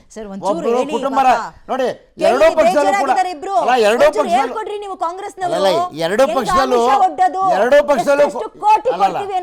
ಯಾವುದೇ ಕಾರಣಕ್ಕೂ ಅದು ಬಿಜೆಪಿ ಕೆಲಸ. ಅದು ಮಹಾರಾಷ್ಟ್ರದಲ್ಲಿ ಈಗಾಗಲೇ ಚರ್ಚೆ ಆಗ್ತಿದೆ. ಒಬ್ಬೊಬ್ಬರಿಗೆ 10 ರಿಂದ 15 ಕೋಟಿ ಕೊಟ್ಟು ಕರ್ಕೊಳ್ತಾ ಇದ್ದಾರೆ. ಹಾಗಾಗಿ ನಮಗೆ ಅಂತ ಪರಿಸ್ಥಿತಿ ಬಂದಿಲ್ಲ, ನಾವು ಮಾಡೋದು ಇಲ್ಲ ಆ ಕೆಲಸ. ಆತರ ಅನೈತಿಕ ಸಿದ್ಧಾಂತವನ್ನ ಪ್ರಾರಂಭ ಮಾಡಿದವರೇ ಬಿಜೆಪಿಯವರು, ಅದ್ರ ಮಿತ್ರ ಪಕ್ಷಗಳು ಕೆಲಸ ಮಾಡಿದವೆ. ಈಗ ನಮ್ಮ ಕಣ್ಮುಂದೆ ಇದೆ, ಮಹಾರಾಷ್ಟ್ರದಲ್ಲಿ ನಡೀತಾ ಇದೆ. 15 ಕೋಟಿ ಕೊಟ್ಟು ಒಬ್ಬೊಬ್ರು ಕರ್ಕೊಂಡು ಹೋಗಿದ್ದಾರೆ ಅಂತ ಅಂದ್ಬಿಟ್ಟು ಮಾತಾಡ್ತಾ ಇದ್ದಾರೆ. ನಾವೇನ್ ಮಾತನಾಡಿಲ್ಲ, ನಾವೆಲ್ಲೂ ಕೂಡ ಯಾರಿಗೂ ಆಮಿಷ ಹೊತ್ತಿಲ್ಲ. ಅವ್ರ ಆತ್ಮಸಾಕ್ಷಿಗೆ ಅನುಗುಣವಾಗಿ ಮತ ಚಲಾಯಿಸಿದ್ದಾರೆ. ಯಾಕೆ ಅಂತ ಹೇಳ್ತೀನಿ ಕೇಳಿ. ಎರಡೂ ಪಕ್ಷದಲ್ಲಿರುವಂತ ಕುಟುಂಬ ರಾಜಕಾರಣದಿಂದ ಬೇಸತ್ತು ಅವರು ನಮ್ಮ ಪಕ್ಷಕ್ಕೆ you know what sir, BJP ಅವರೆಲ್ಲ ಹೇಳ್ತಾ ಇರೋದು ಏನ್ ಪ್ರಶ್ನೆ ಗೊತ್ತಾ? ನೀವು ಸದನದ ಒಳಗ್ ಗೆದ್ದಿರ್ಬೋದು, ಜನತಾ ನ್ಯಾಯಾಲಯದಲ್ಲಿ ಸೋತಿದ್ದೀರಿ, ಚೀಮಾರಿ ಹಾಕ್ತಾರೆ ಜನ. ನಾವು ವೋಟ್ ಹಾಕಿ ಗೆಲ್ಲಿಸಿದ ಜನರನ್ನ ಆಯ್ತು. ಈಗ ಬೈ ಎಲೆಕ್ಷನ್ ಒಂದು ನಿಮಿಷ, ಈಗ ಬೈ ಎಲೆಕ್ಷನ್ ನಡೀತು. ಈ ಬೈ ಎಲೆಕ್ಷನ್ ನಡೀತು ಈಗ 1 ತಿಂಗಳಿಂದ. ಅವತ್ತು ಯಾಕೆ ಮತದಾರರ ಹತ್ರ ಹೋದಾಗ ಇವ್ರಿಗೆ ಏನಾಯ್ತು? ಅದು ಏನಾಯ್ತು? ಅಲ್ಲ ಏನಾಯ್ತು ಹೇಳಿ. ದಾವಣಗೆರೆಯಲ್ಲಿ ಏನಾದ್ರು ಗೆದ್ರಲ್ಲ ನೀವು. ಅದೇ ಮತ್ತೆ ಆತ್ಮಸಾಕ್ಷಿ ಗೆದ್ರಿ ಅದನ್ನ ಹೇಳಿ. ಜನರು ಓಟಿಗೂ MLA ಓಟಿಗೂ ಕಂಪೇರ್ ಮಾಡಬೇಡಿ ನೀವು. ಜನರು ಓಟಿಗೂ MLA ಓಟಿಗೂ ಕಂಪೇರ್ ಮಾಡಬೇಡಿ. ಎರಡೂ ಪಕ್ಷದವರು ಅಷ್ಟು ಶಕ್ತಿವಂತರಾಗಿದ್ದಾರೆ. ಕೊಂಡ್ಕೊಂಡಿದ್ದೀರಿ ಅಂತ ಹೇಳಿ ನಾವು ಕೊಂಡ್ಕೊಂಡಿಲ್ಲ ಅಂತ ನಾವ್ ಮಾರ್ಕೊಂಡಿರೋರು ಕೇಳ್ಕೊಳ್ಳುವೆ ಹೋಗಿ. ಅವ್ರು ಕೇಳ್ಕೊಳ್ಳಿ, ಅವ್ರಿಬ್ರು ಎರಡೂ ಪಕ್ಷದವರು. ನೀನಪ್ಪ ನಿನ್ನ ಆತ್ಮಸಾಕ್ಷಿ, ನಿನ್ನ ಆತ್ಮಸಾಕ್ಷಿ, ನಾನು ನಿನ್ನ ಮತ ಇಂಥವ್ರಿಗೆ ಹಾಕು ಅಂತ ನಿಮ್ಗೆ ನಿಗದಿಪಡಿಸಿದ್ವಲ್ಲ, ಯಾಕಪ್ಪ ಹಾಕ್ಲಿಲ್ಲ ಅಂತ ಅವ್ರ ಆತ್ಮಸಾಕ್ಷಿಗೆ ಪ್ರಶ್ನೆ ಮಾಡ್ಕೋಬೇಕಾಗಿರೋದು. ಅವ್ರ ಕಡೆದು ನಾವು ಗೆದ್ದಿದ್ದೇವೆ, ಅವ್ರ ಆತ್ಮಸಾಕ್ಷಿ ಪರವಾಗಿ ಮತ ಹಾಕಿದ್ದಾರೆ, ಅವ್ರಿಗೆ ಅಭಿನಂದನೆ ಸಲ್ಲಿಸ್ತೇವೆ. DK ಶಿವಕುಮಾರ್ ಹೈಕಮಾಂಡಿಗೆ ಒಂದು ಮೆಸೇಜ್ ಪಾಸ್ ಮಾಡಿದ್ರೆ, ಇನ್ನು ಮುಂದಕ್ಕೆ ಕರ್ನಾಟಕದಲ್ಲಿ ನಾನು ಏನ್ ಹೇಳ್ತೀನಿ ಅದೇ ಆಗತ್ತೆ. ನೀವು ಹಾಕಿದ 4 ಜನಕ್ಕೆ ಬಂದಂತಹ ಮತ ಎಷ್ಟು, ನಾನು ಕಾಂಪಿಟೇಷನ್ ಇಳಿಸಿದಂತಹ ವ್ಯಕ್ತಿಗೆ ಹಾಕಿಸಿದ ಮತಗಳೆಷ್ಟು. ಸೊ ಇನ್ನು ಮುಂದಕ್ಕೆ ನನ್ನ ತಂಟೆಗೆ ಬರ್ಬೇಕಾದ್ರೆ ಬಿ ಕೇರ್ಫುಲ್ ಇಂತ ಮೆಸೇಜ್ ಪಾಸ್ ಮಾಡಿದ್ರು ಅನ್ಕೊಳ್ಳೋದ? ಇಲ್ಲ, ನಾವು ಇಂಥವು ಬೇಕಾದಷ್ಟು ನಡೆದು ಬಿಟ್ಟಿದೆ. ಇದು ಒಂದೇ ಮೊದಲನೇ ಬಾರಿಗೆ ಇದು ಹೊಸ ಇತಿಹಾಸವೇನು ಸೃಷ್ಟಿಯಾಗಿಲ್ಲ. ಬಟ್ ಒಂದು, ನಾನು I M A powerful chief minister. ಯಾವುದರ ಕ್ರೈಸಿಸ್ ಬಂದಾಗ ಚುನಾವಣೆ ಬಂದಾಗ ನಾನು ಟ್ರಬಲ್ ಶೂಟರ್ ಅಂತ ಏನ್ ಬ್ರ್ಯಾಂಡ್ ಆಗಿದ್ದೀನಿ, ನಾನು ಟ್ರಬಲ್ ಶೂಟರ್. ನಾನು I can go to any extent. ನಾನು ನನ್ನ ಗೌರವವನ್ನ ಪಕ್ಷಕ್ಕೋಸ್ಕರ ನಾನು ಯಾವುದೇ ಎಕ್ಸ್ಟೆಂಟ್ ಹೋಗೋದಕ್ಕೆ ನಾನು ಸಿದ್ಧ ಅನ್ನೋದನ್ನ ಯಥಾ ಪ್ರಕಾರ ಮತ್ತೊಂದ್ಸರಿ ಅವ್ರು ಪ್ರೂವ್ ಮಾಡಿದ್ದಾರೆ. ಮತ್ತು ಹೈಕಮಾಂಡ್ ಏನು ವಾರ್ನಿಂಗ್ ಸಂದೇಶ ಇದ್ರ ಮೂಲಕ ಕಳಿಸಿರೋದು ಅಂತದೇನಿಲ್ಲ. ಇಲ್ಲಿ ಏನು ಅಂತಂದ್ರೆ, ಒಂದು ದೇಶದ ಬೇರೆ ಬೇರೆ ಭಾಗದಲ್ಲಿ ಆಗ್ತಿರುವಂತಹ ವಿದ್ಯಮಾನಗಳನ್ನ ಗಮನಿಸಿದಾಗ ಭಾರತೀಯ ಜನತಾ ಪಕ್ಷಕ್ಕೆ ಇಲ್ಲಿ ಅದು ತಿರುಗ್ಬಣ್ಣ ಆಯ್ತಲ್ವಾ, ಅದು ರಾಷ್ಟ್ರವ್ಯಾಪಿ ಚರ್ಚೆಗೆ ಕಾರಣ ಆಗ್ತಾ ಇದೆ. ಇದು ಮೋಸ್ಟ್ ಇಂಪಾರ್ಟೆಂಟ್. ಮತ್ತು ವರಿಷ್ಠರು ಇದನ್ನ ಗಂಭೀರವಾಗಿ ಪರಿಗಣಿಸಿದ್ದಾರೆ. ಮತ್ತು ಈ ಡೆವಲಪ್ಮೆಂಟ್, ಈ ಕ್ರಾಸ್ ವೋಟಿಂಗು ಬಿಜೆಪಿನಲ್ಲಿ ಆಂತರಿಕವಾಗಿ ಬೇಕಾದಷ್ಟು ಡೆವಲಪ್ಮೆಂಟ್ ಗಳಿಗೆ ಖಂಡಿತ ಕಾರಣ ಆಗಿದೆ. ಆ ಡೆವಲಪ್ಮೆಂಟ್ ಏನು ಅಂತ ಅವ್ರ ಪಾರ್ಟಿ ಹೈಕಮಾಂಡಿಗೂ ರಾಜ್ಯದ ಲೀಡರ್ಸ್ ಗಳಿಗೂ ಇರೋ ಕಮ್ಯುನಿಕೇಶನ್ ಗ್ಯಾಪ್ ಯಾವ ಪ್ರಮಾಣದಲ್ಲಿ ಹಳ್ಳ ಹಿಡಿದಿದೆ ಅನ್ನೋದಕ್ಕೆ ಒಂದು ನಿದರ್ಶನ ಸರ್. ಅಗೇನಿದು ಹೌದೌದು. ಈಗ ಹೈಕಮಾಂಡ್ ಮತ್ತೆ ಸ್ಟೇಟ್ ಲೀಡರ್ಸ್ ಗಳಿಗೂ ಎಷ್ಟು ಗ್ಯಾಪ್ ಇದೆ ಅನ್ನೋದು ಆಯ್ತು. ಹೈಕಮಾಂಡ್ ಹತ್ರ ಹೋದ್ರು, ಮಾತಾಡ್ಕೊಂಡ್ರು ಅಂತ ಹೇಳಿ, ಇಲ್ಲಿ ಒಳಗೆ ಇರುವ ಗುಂಪಿನ ನಡುವೆ ಎಷ್ಟು ಗ್ಯಾಪ್ ಇದೆ ಅಂತ, ಇಲ್ಲಿ ಒಳಗೆ ಇರುವ ಗುಂಪುಗಳ ನಡುವೆ, ಬಿಜೆಪಿಲಿರುವ ಗುಂಪುಗಳ ನಡುವೆ, ಈಗ ನಾನು ಅವಾಗ್ಲಿಂದಲೂ ನಾನು ಯೋಚನೆ ಮಾಡ್ತಿದ್ದೀನಿ, ವಿಜೇಂದ್ರ ವಿರೋಧಿ ಬಣ ಏನಾದ್ರೂ ಈ ಸಂದರ್ಭದ ಅವಕಾಶ ಪಡ್ಕತ್ತ. ಇದು ನನ್ನ ಡೌಟು. ನಾನೇನೋ ಸ್ಪೆಸಿಫಿಕ್ ಆಗಿ ಯಾರಾದ್ರೂ ಹೆಸರು ಹೇಳ್ಬಿಟ್ಟು ನೀನು ಅಡ್ಡ ವೋಟ್ ಮಾಡಿದೀಯಾ ಅಂತ ನಾನು ಹೇಳ್ತಿಲ್ಲ. ಒಂದು ಸ್ಟ್ರಾಂಗ್ ಆದ ಮೆಸೇಜ್ ಅನ್ನ ಮೊನ್ನೆ ವೀಕ್ಷಕರು ಬಂದ್ರು, ಒಪಿನಿಯನ್ ಎಲ್ಲ ಸಂಗ್ರಹ ಮಾಡ್ಕೊಂಡು ಹೋಗಿದ್ದಾರೆ. ಹೊಸ ಅಧ್ಯಕ್ಷರು ಯಾರು ಅಂತ ಅನೌನ್ಸ್ ಆಗಿಲ್ಲ. ವಿಜೇಂದ್ರ ಅವರೇ ಕಂಟಿನ್ಯೂ ಆಗ್ತಾರೆ ಅಂತ ಹೇಳ್ಬಿಟ್ಟು ಒಂದು ಸುದ್ದಿ ಇದೆ. ಅವರಿಗೆ ತೊಂದರೆ ಕೊಡೋದಕ್ಕೆ, ಅಥವಾ ತೊಂದರೆ ಅಲ್ಲ, ಅವರಿಗೆ ಕೌಂಟರ್ ಮಾಡೋದಕ್ಕೆ, ಅಥವಾ ಇನ್ನೇನೋ ಬೇರೆ ಶಾಸಕಾಂಗ ಪಕ್ಷದ ನಾಯಕರು ಇರ್ತಾರೆ, I mean leader of opposition ಇರ್ತಾರೆ. ಹೀಗೆ ಬೇಕಾದಷ್ಟು ಈಕ್ವೇಶನ್ಸ್ ಇರುತ್ತೆ. ಆದ್ರಿಂದ ಈ ಅಡ್ಡ ಮತದಾನ ಇಷ್ಟೆಲ್ಲ ಗುಮಾನೆಗಳಿಗೆ ಕಾರಣ ಆಗಿದೆ. ಆಮೇಲೆ ಬಿಜೆಪಿ ಜೆಡಿಎಸ್ ನಡುವಿನ ಹೊಂದಾಣಿಕೆಯ ಕೊರತೆಗೆ, ಒಬ್ರನ್ನೊಬ್ರು ಅಪನಂಬಿಕೆಯಿಂದ ನೋಡುವಂತಹ ಸಿಚುಯೇಷನ್ ಅನ್ನ ಸೃಷ್ಟಿ.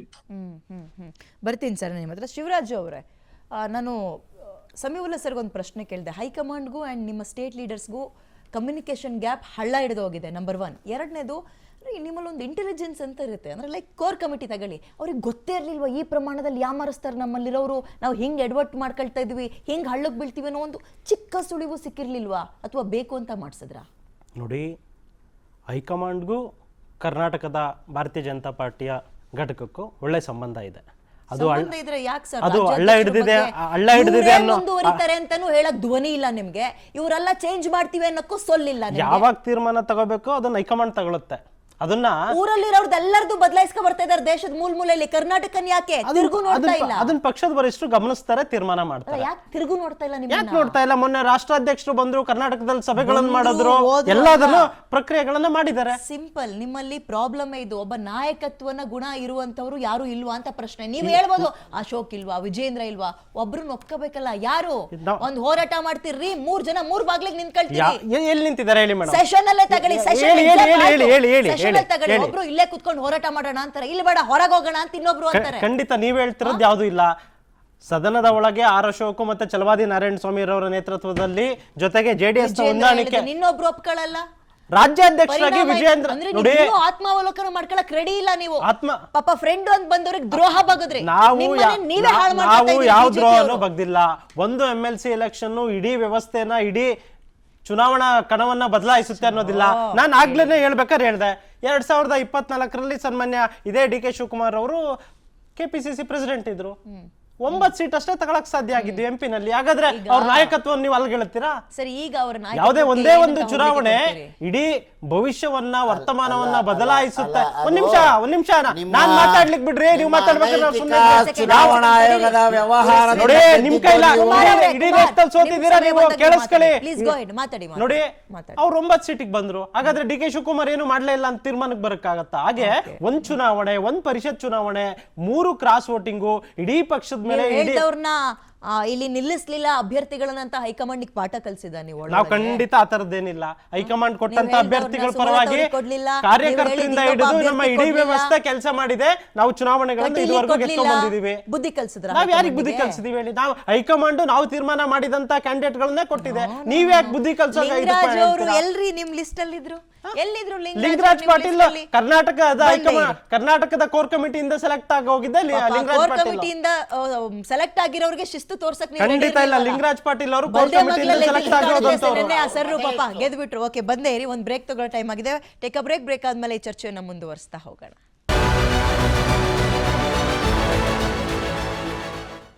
Welcome back. ನಾಗೇಂದ್ರ ಅವರೇ, ಈ ಪ್ರಶ್ನೆ ನೇರವಾಗಿ ಅಂಡ್ ತುಂಬಾ ಬೇಜಾರಲ್ಲಿ ಕೇಳ್ತಾ ಇದ್ದೀನಿ. ಏನು JDS ಪಕ್ಷದ ಭವಿಷ್ಯ ಏನು ಮುಂದಕ್ಕೆ? ಆಮಿಷಕ್ಕೊಳಗಾಗವರು, ನಿಯತ್ತಿಟ್ಕೊಳ್ದಲ್ಲೇ ಇರೋರ್ನೆಲ್ಲ ಪಕ್ಷದೊಳಗೆ ತುಂಬಿಕೊಂಡು ಇರೋದೇ 18 ನಂಬರು, ಅದರಲ್ಲೂ ಇರೋರು ಅರ್ಧ ಜನನೂ ನಿಮಗೆ ನಂಬಿಕೆ ತೋರಿಸ್ಲಿಲ್ಲ ಅಂದರೆ, ನಿಯತ್ತಾಗಿರಲಿಲ್ಲ ನಿಮ್ಮ ಪಕ್ಷಕ್ಕೆ ಅಂದರೆ ಏನು ಸರ್ ಭವಿಷ್ಯ? ಬೇರೆ ರಾಜ್ಯದಲ್ಲಿ ನೋಡಿದ್ವಲ್ಲ, ಪ್ರಾದೇಶಿಕ ಪಕ್ಷಗಳಿಗೆ ಬಂದ ಗತಿ JDSಗೆ ಬಂದೋಗ್ಬಿಡ್ತಾ? ನೋಡಿ ಮೇಡಮ್, ಇವತ್ತು ಪಕ್ಷಕ್ಕೆ ಬರಬೇಕಾದಾಗ, ಟಿಕೆಟ್ ತಗೋಬೇಕಾದಾಗ ಅವ್ರಿಗೆ ನೋಡೋವಂಥ ನಿಷ್ಠೆಯಲ್ಲಿ ನಾವು ನಂಬಿಕೆಯಿಂದ ಕೊಟ್ಟಿದ್ದೀವಿ, ನಂಬಿಕೆಯಿಂದ ಬೆಳೆಸಿದ್ದೀವಿ. ತಿಂದು ಮನೆಗೆ ದ್ರೋಹ ಬಗ್ದಾಗೆ ಗೊತ್ತಾಗೋದು, ಮೋಸ ಮಾಡಿದಾಗಲೇ ಗೊತ್ತಾಗೋದು, ಕಳ್ತನ ಮಾಡಿದಾಗಲೇ ಒಂದು ಕಲ್ಲ ಅಂತ ಗೊತ್ತಾಗೋದು. ಇವತ್ತು ಅವ್ರು ಮಾಡಿರೋ ದ್ರೋಹ ಇದೆಯಲ್ಲ, ತಾಯಿ ಪಕ್ಷಕ್ಕೆ ಮಾಡಿರೋ ಒಂದು ದ್ರೋಹ ಅಂತಲೇ ಹೇಳ್ಬೋದು. ಮುಂದಿನ ದಿನಗಳಲ್ಲಿ ಹೊಸ ಮಕ್ಕಳು, ಹೊಸ ಒಂದು ಯಂಗ್ಸ್ಟರ್ಸ್ಗಳು ಕೊಟ್ಟು ಮತ್ತೆ ಪಕ್ಷ ಸಂಘಟನೆ ಮಾಡ್ತೀವಿ. ನಮ್ಮ JDS ಪಕ್ಷದಲ್ಲಿ ಪಕ್ಷವನ್ನ ತಾಯಿಗೆ ಹೋಲಿಸಬೇಡಿ. ಅಲ್ಲ, ಈಗ ನಮ್ಮ ಇವತ್ತು DK ಶಿವಕುಮಾರ್ ಅವ್ರು ಏನ್ ಹೇಳ್ತಾರೆ, ಕಾಂಗ್ರೆಸ್ ಪಕ್ಷ ನಮ್ಮ ತಾಯಿ ಪಕ್ಷ ಅಂತ ಹೇಳ್ತಾರೆ. ಇವತ್ತು ಅವ್ರ ಹತ್ರ ನಡ್ಕೊಂತಾರೆ. ಕೇಳಿಸ್ಕೊಳ್ಳಿ, ನಾನು ನಿಮ್ಮೊಬ್ರಿಗೆ ಹೇಳ್ತಲ್ಲ, JDSಗೆ ಅಂತಲ್ಲ, ಯಾವುದೇ ಪಕ್ಷದವರಿಗಾದ್ರೂ ಆಗ್ಲಿ, ದಯವಿಟ್ಟು ನನ್ನ ಪಕ್ಷ ನನ್ನ ತಾಯಿ ಇದ್ದಂಗೆ ಅನ್ಬಿಡಿ. ನಾವೆಲ್ಲ ಅವರೇ ಸ್ವತಃ ಹೇಳ್ಕೊಂಡ್ಬರ್ತಾರೆ. ಇವತ್ತು ಕಾರ್ಯಕರ್ತರು ನೋಡಿ, ಆ ಒಂದು ಸಿದ್ಧಾಂತ ನೋಡಿ, ಆ ಸಿದ್ಧಾಂತದ ಮೇಲೆ ಇವತ್ತು ಪಕ್ಷಗಳು ಉಳ್ಕೊಂಡಿರೋದು. ಆದ್ರೆ ಇವತ್ತೇನಾಗ್ತಾ ಇದೆ, ಇವತ್ತು ನಾವು ನೋಡಿದ್ವಿ ಕಣ್ಣಲ್ಲಿ, ರಾಜ್ಯದ ಮುಖ್ಯಮಂತ್ರಿಗಳ ನಡತೆಗಳು ಏನು ನಡೀತವೆ, ಇಲ್ಲಿ ಅವರ ರೀತಿಯ ಒಂದು ಹೋರಾಟಗಳು ಏನು ನಡೀತವೆ, ಮಧ್ಯಪ್ರದೇಶದ ನಾಯಕರು ತಂದಿರಿಗೆ ಈಗಲ್ ರೆಸಾರ್ಟಲ್ಲಿ ಇಟ್ಟು ಏನೆಲ್ಲ ನಡ್ಕೊಂಡ್ರು. ಇದರಲ್ಲಿ ನಿಸೀಮ್ರು ಒಬ್ಬ ಒಂದು ನಿಮಿಷ ಆಯ್ತು. ಈಗ ಸಿದ್ದರಾಮಯ್ಯ ಆಯ್ತು, ರೆಸಾರ್ಟ್ ಬಗ್ಗೆ ಆಯ್ತು, ನೀವು ರೆಸಾರ್ಟ್ ಬಗ್ಗೆ ಹೇಳಿದ್ರೆ ಹಿಂಗೆ ಹೇಳ್ತಿರಲ್ಲ, ಶಾಂತಿಯ ತೋಟದಲ್ಲಿ ಕುತ್ಕೊಂಡು ರಹಸ್ಯವಾದ ಒಂದು ಮೀಟಿಂಗ್ ಮಾಡಿದ್ರಲ್ಲ, ಅವಾಗ ಮೈತ್ರಿಯಲ್ಲಿದ್ದಾಗ ಮೈತ್ರಿ ಧರ್ಮನೆ ಮುರಿದು ಇಬ್ರು ನಿಂತ್ಕೊಂಡು ನಿಮ್ ಕುಮಾರಣ್ಣನ್ CM ಮಾಡಿದಾಗ ಇರ್ದಲ್ಲೇ ಇರುವ ಆರೋಪ ಈಗ ಬರುತ್ತಾ ನಿಮ್ಗೆ? ಒಂದ್ ನಿಮಿಷ ಕೇಳಿ ಮೇಡಮ್, ಒಂದ್ ನಿಮಿಷ ಕೇಳಿ. ಮೈತ್ರಿ ಧರ್ಮದಲ್ಲಿ ಮೈತ್ರಿಯಲ್ಲೇ ಇದ್ಕೊಂಡೆ ಒಂದು ಬೆನ್ನು ಚೂರಿ ಹಾಕಿದ್ರಲ್ಲ, ಯಾರು ಹಾಕಿತ್ತು? ಶಾಂತಿಯ ತೋಟ ಅಂತ ಹೇಳ್ಕೊಂಡು. ಅಲ್ಲ, ನಮಗೆ ಇವತ್ತಾಗಿರೋ ವಿಚಾರ ಬಗ್ಗೆ ಮಾತಾಡೋಣ, ಇವ್ ನಮ್ಗೆ ವಿಚಾರ ಮಾತಾಡೋಣ. ಮೈತ್ರಿಗೆ ದ್ರೋಹ ಮಾಡ್ತು, BJP ಮೈತ್ರಿಗೆ ಏನ್ ಮಾಡ್ತು? ಗಿಫ್ಟ್ ಕೊಡ್ತಾ? ಅಲ್ಲ, ಈಗ ನಾವು ನೋಡಿ, ಮೈತ್ರಿಗೆ ಗಿಫ್ಟ್ ಕೊಡ್ತಾ ಅಂತಲ್ಲ, ನಾವು ಮೈತ್ರಿ ಧರ್ಮ ಪಾಲನೆ ಮಾಡ್ತಾ ಇದೀವಿ. ಅವ್ರೇನ್ ಮಾಡಿದ್ರಿ? ಅದನ್ನ ಹೇಳ್ತಾ ಈಗ ಅವ್ರು ಮಾಡಿದ ತಪ್ಪಿಗೆ, ಇವತ್ತು ಅವ್ರು ಮಾಡಿದ ತಪ್ಪಿಗೆ ಜನದ ಮುಂದೆ ಉತ್ತರ ಆಗಬೇಕು. ಜನದ ಮುಂದೆ ಬೆತ್ತಲಾದವರು ಇವತ್ತು BJP ಪಕ್ಷ ಆಗಲಿ, JDS ಪಕ್ಷದ ಮುಂದೆ, ಜನದ ಮುಂದೆ ಬೆತ್ತಲಾದ. ಇವತ್ತು ಅಡ್ಡ ಮತದಾನ ಮಾಡಿರೋ ಅಂತ ಯಾರೇ ಶಾಸಕರು ಇದ್ರು ಕೂಡ ಜನದ ಮುಂದೆ ಬೆತ್ತಲಾದ್ರೆ. ಯಾಕಂದ್ರೆ ಒಂದು ನಂಬಿಕೆ ಇತ್ತಲ್ಲ, ನಂಬಿಕೆ ದ್ರೋಹ ಮಾಡಿದ್ರಲ್ಲ, ಕ್ಷೇತ್ರ ಜನ ನಂಬಿಕೆ ದ್ರೋಹ ಮಾಡಿದ್ರಲ್ಲ. ಇವತ್ತು ನಮ್ಮ ಪ್ರಶ್ನೆ ಇಷ್ಟೇ, ಇವತ್ತು ಕಾಂಗ್ರೆಸ್ಗಿಂತ ಒಂದು ಹೀನಾಯ ಪರಿಸ್ಥಿತಿ ಬಂತ? ಅಡ್ಡ ಮತದಾನ, ಭಿಕ್ಷೆ ಬೇಡಿ, ದುಡ್ಡು ಕೊಟ್ಟು, ಹಣಬಲ, ಜೋಲ್ಬಲ ಕೇಸ್ಗಳು ಹಾಕಿ ಬ್ಲಾಕ್ ಮೇಲ್ ಮಾಡಿ ಇವತ್ತು ಅಡ್ಡ ಮತದಾನ ತಗೊಳ್ಳೋಂಥ ಪರಿಸ್ಥಿತಿ ಈ ಕಾಂಗ್ರೆಸ್ಗಿಂತ ಹೀನಾಯ ಪರಿಸ್ಥಿತಿ ಬಂದಿದೆಯಲ್ಲ. ನಿಮಗೆ ಕೇಳ್ಕೋಬೇಕಾಗಿರೋ ಪ್ರಶ್ನೆ ನೀವು ಕಾಂಗ್ರೆಸ್ ಅಲ್ಲ, ಏನೋ ಬ್ಲಾಕ್ ಮೇಲ್, ಥ್ರೆಟ್, ಅನುದಾನ, ಆಮಿಷಗಳು ಕೊಟ್ಟಿಸಿದ್ರೆ ಅಷ್ಟೇ. ಇವತ್ತು ಕಾಂಗ್ರೆಸ್ ಏನ್ ಮಾಡ್ತಾ ಇದೆ, ಒಂದು ಗ್ರಾಮ ಪಂಚಾಯತಿ ಮೆಂಬರ್ನು ಕೂಡ ಬಿಡಲ್ಲ. ಇವತ್ತು ಒಂದಿನ ಇತ್ತು, ನಮ್ದು 15 ಸ್ಟೇಟ್ ಅಲ್ಲಿ ಕಾಂಗ್ರೆಸ್ ಇದೆ, 10 ಸ್ಟೇಟ್ ಅಲ್ಲಿ ಕಾಂಗ್ರೆಸ್ ಇದೆ, 18 ಸ್ಟೇಟ್ ಅಲ್ಲಿ ಕಾಂಗ್ರೆಸ್ ಇದೆ. ಇವತ್ತು ಕಾಂಗ್ರೆಸ್ ಪರಿಸ್ಥಿತಿ ಹೆಂಗಿದೆ ಅಂದ್ರೆ, ಕಾಂಗ್ರೆಸ್ ಪರಿಸ್ಥಿತಿ ಅದನ್ನ ಹೇಳ್ತಾರೆ, ಅದನ್ನೇ ಇವತ್ತು ಪರಿಸ್ಥಿತಿ ಹೆಂಗಿದೆ ಅಂದ್ರೆ, ಇವತ್ತು ನಾವು ಗ್ರಾಮ ಪಂಚಾಯತಿ ಮೆಂಬರ್ ನಮ್ಮ ಜೊತೆ ಇಷ್ಟು ಜನ ಇದ್ದಾರೆ, ಜಿಲ್ಲಾ ಪಂಚಾಯತಿ ಮೆಂಬರ್ ಇಷ್ಟು ಜನ ಇದ್ದಾರೆ, ಕೌನ್ಸಿಲರ್ ಇಷ್ಟು ಜನ ಇದ್ದಾರೆ ಅಂತ ಹೇಳ್ತಾರೆ. ಇವತ್ತು ಶಾಸಕರು ಹೇಳಕ್ ಆಗ್ತಾ ಇಲ್ಲ ಅವ್ರ ಕೈಲಿ. ಗ್ರಾಮ ಪಂಚಾಯತಿ ಪರಿಸ್ಥಿತಿ ಬಂದು ನಿಂತಿದ್ರೆ ಕಾಂಗ್ರೆಸ್, ಯಾಕಂದ್ರೆ ಇವ್ರ ಹತ್ರ ಕ್ಯಾಂಡಿಡೇಟ್ಗಳಿಲ್ಲ. ಇವತ್ತು ಲಕ್ಷ್ಮಣ್ ಸೋದಿನ್ ಕರ್ಕೊಂಡ್ಬಂದ್ರು, ಬೇರೆ ಪಕ್ಷದಿಂದ ಲಕ್ಷ್ಮಣ್ ಸೋದಿನ್ ಸಚಿವ ಸ್ಥಾನ ಕೊಡಕ್ಕಾಯ್ತಾ? ಚಲುವರಾಯ ಇವಾಗ ಅಹಿಂದ ನಾಯಕ ಅಂತ ಇದ್ರು.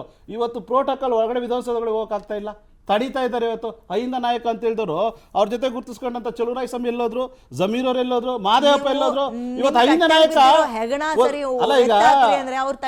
ಈಗ ಕಾಂಗ್ರೆಸ್ ಮನಸ್ಥಿತಿ ಹೇಳ್ತಾ ಇದೆ ನಿಮಗೆ. ನಾವ್ ಯಾರ ಬಗ್ಗೆ ಮಾತಾಡ್ಬೇಕಿಲ್ಲಿ? ಯಾರ ಬಗ್ಗೆ ಮಾತಾಡ್ಬೇಕು? ನಮ್ಮ ಪಕ್ಷದ ಈಗ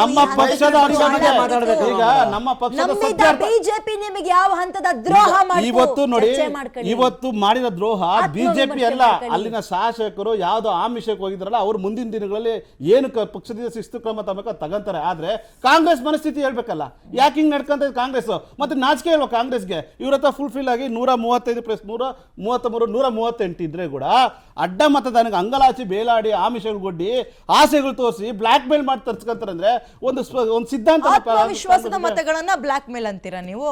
ಯಾರು ಬಂದ್ರೆ ಆತ್ಮವಿಶ್ವಾಸ ಯಾರು ಹೇಳಿದ್ದಾರೆ ಇವತ್ತು ಅವ್ರು ಏನ್ ಹೇಳ್ತಾರೆ? ನೀವು ಸ್ಟೇಟ್ಮೆಂಟ್ ನೋಡಿ, ಡಿ ಕೆ ಶಿವಕುಮಾರ್ ಸ್ಟೇಟ್ಮೆಂಟ್ ನೋಡಿ, ಯಾರು ಬಂದು ದಾರಿ ಕೇಳ್ಕೊಂಡ್ ಬರ್ತಾರೋ ಅವ್ರು ನಾವು ದಾರಿ ತೋರಿಸ್ತೀನಿ ಅಂತ ಹೇಳ್ತಾರೆ.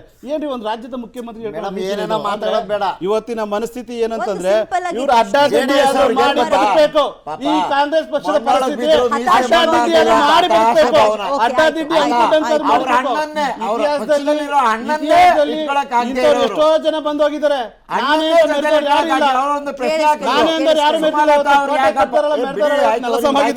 ಸಮಯ ಆಯ್ತು ಅಂತ ಅಲ್ಲಿ ಹೇಳಿದಾರೆ ಬಿಡ್ರಿ. ಪ್ರಶ್ನೆ ಕೇಳಿದಾರೆ ಸುಮ್ಮನೆ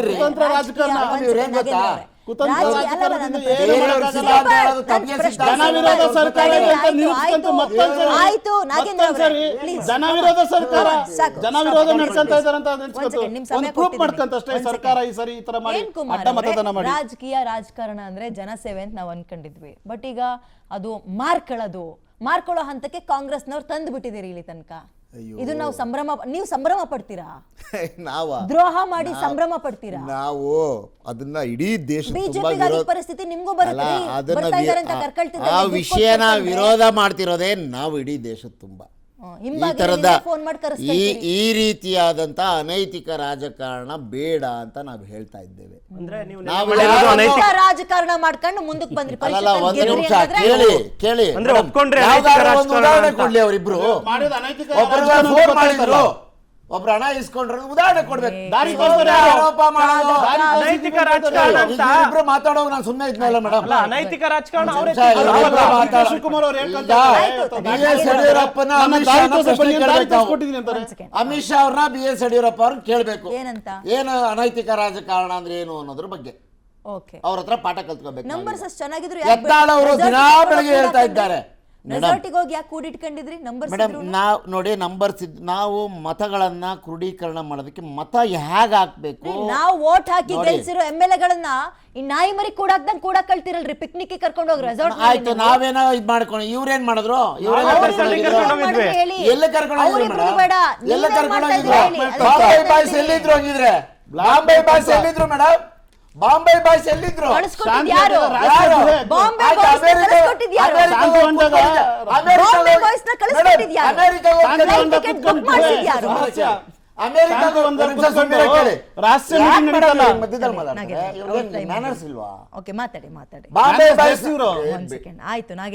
ಅಮೆರಿಕಾದಲ್ಲೂ ಕತ್ಕೂತಿದ್ದವ್ರು ಯಾರು? ಕೊಟ್ಟ ಕುದುರೆಯನ್ನು ಏರಲಾರದವನು ವೀರ ಹೊರಗಡೆ ಬಂದ್ಬಿಟ್ಟು ಒಳ್ಳೆ ಭಾಷಣ.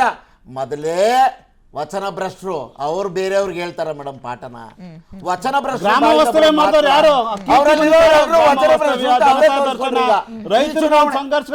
ಏನ್ ಮೇಡಮ್ ಇವರು? ನಾಗೇಂದ್ರ ಅವರೇ ಮಾತಾಡ್ಬೇಕಾದ್ರೆ ಅವರು ಭಯ ಆಗ್ತಾರೆ, ಅಡ್ಡ ಭಯ. ಈಗ ವಚನ ಭ್ರಷ್ಟರು ಅಂತ ಅವ್ರ ಪಕ್ಷದಲ್ಲಿರೋರೆಲ್ಲರೂ ತೋರಿಸ್ಕೊಟ್ರಪ್ಪ. ಅವ್ರ ನಾಯಕರ ಪಾಠನ ಅವರು ತೋರಿಸ್ತಾರೆ. ನಿಮಗೂ ನಾಳೆ ದಿನ